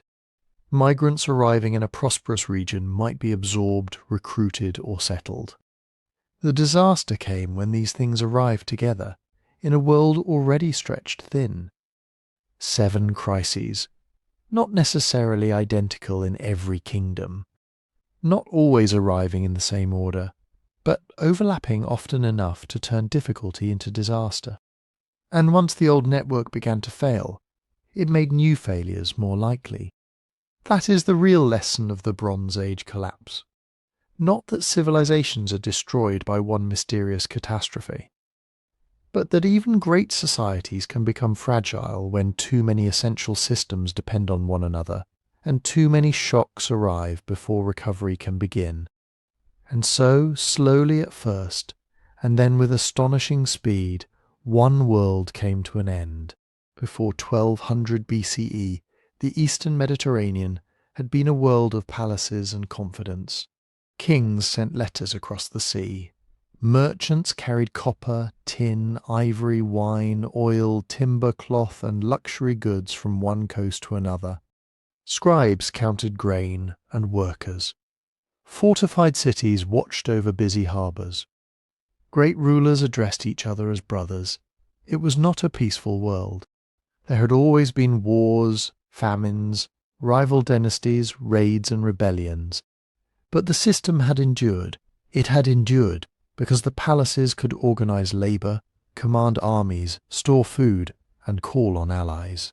Then, within a few generations, much of that familiar order was gone. Some cities burned, some were abandoned, some were rebuilt on a smaller scale, with fewer people and weaker walls. The Hittite Empire disappeared from the map of the ancient Near East. The Mycenaean palaces fell silent. Ugarit, once a wealthy port at the centre of international trade, was destroyed. Cyprus faced pressure on the island that supplied so much of the copper keeping the Bronze Age alive. But not every place met the same fate. Egypt survived, though changed, poorer in influence and less able to project power beyond its borders. Assyria and Babylonia endured in Mesopotamia, partly because their circumstances were different, partly because they adapted, and partly because history is never as neat as a single map shaded in one colour. In some regions, old kingdoms fragmented. In others, local communities continued through the crisis, tending fields, repairing homes, trading where they could, and adjusting to a smaller world. That is why the 7 crises matter. They are not a rigid checklist. We cannot prove that every drought, earthquake, invasion, rebellion, migration, harvest failure, and trade disruption struck every kingdom in exactly the same way. The evidence is incomplete. Sometimes it is a burned layer. Sometimes it is a desperate letter. Sometimes it is silence, where records stop and a palace is never rebuilt. But taken together, the pattern is difficult to ignore. Climate pressure could weaken harvests. Hunger could fuel unrest. Political weakness could invite rebellion. War and raiding could disrupt trade. Broken trade could cut off bronze. Earthquakes could destroy infrastructure at the worst possible moment. Migration could become more difficult to manage when states no longer had grain, soldiers, or legitimacy to spare. Each crisis made the next one harder to survive. That is the quiet, enduring lesson of the Bronze Age collapse. Complex systems can be extraordinarily powerful. They can connect distant people, concentrate knowledge, move resources, and create wealth on a scale small communities could never achieve alone. But complexity also creates dependence. When everything works, the network feels permanent. When several vital links fail together, strength can become fragility. And yet this was not the end of people. After the palaces, families still woke beside rivers and hillsides. Fishermen still put boats into the water. Farmers still saved seed for the next season. Smiths learned to work iron. Villages became towns. New languages, new trade routes, new kingdoms, and new stories slowly emerged among the remains of the old world. The Bronze Age did not simply vanish, it changed shape. If you enjoyed this journey into that changing world, please like, comment, and subscribe. And let us know where you are listening from tonight. The best way to support the channel is to listen on Spotify through the link in the description.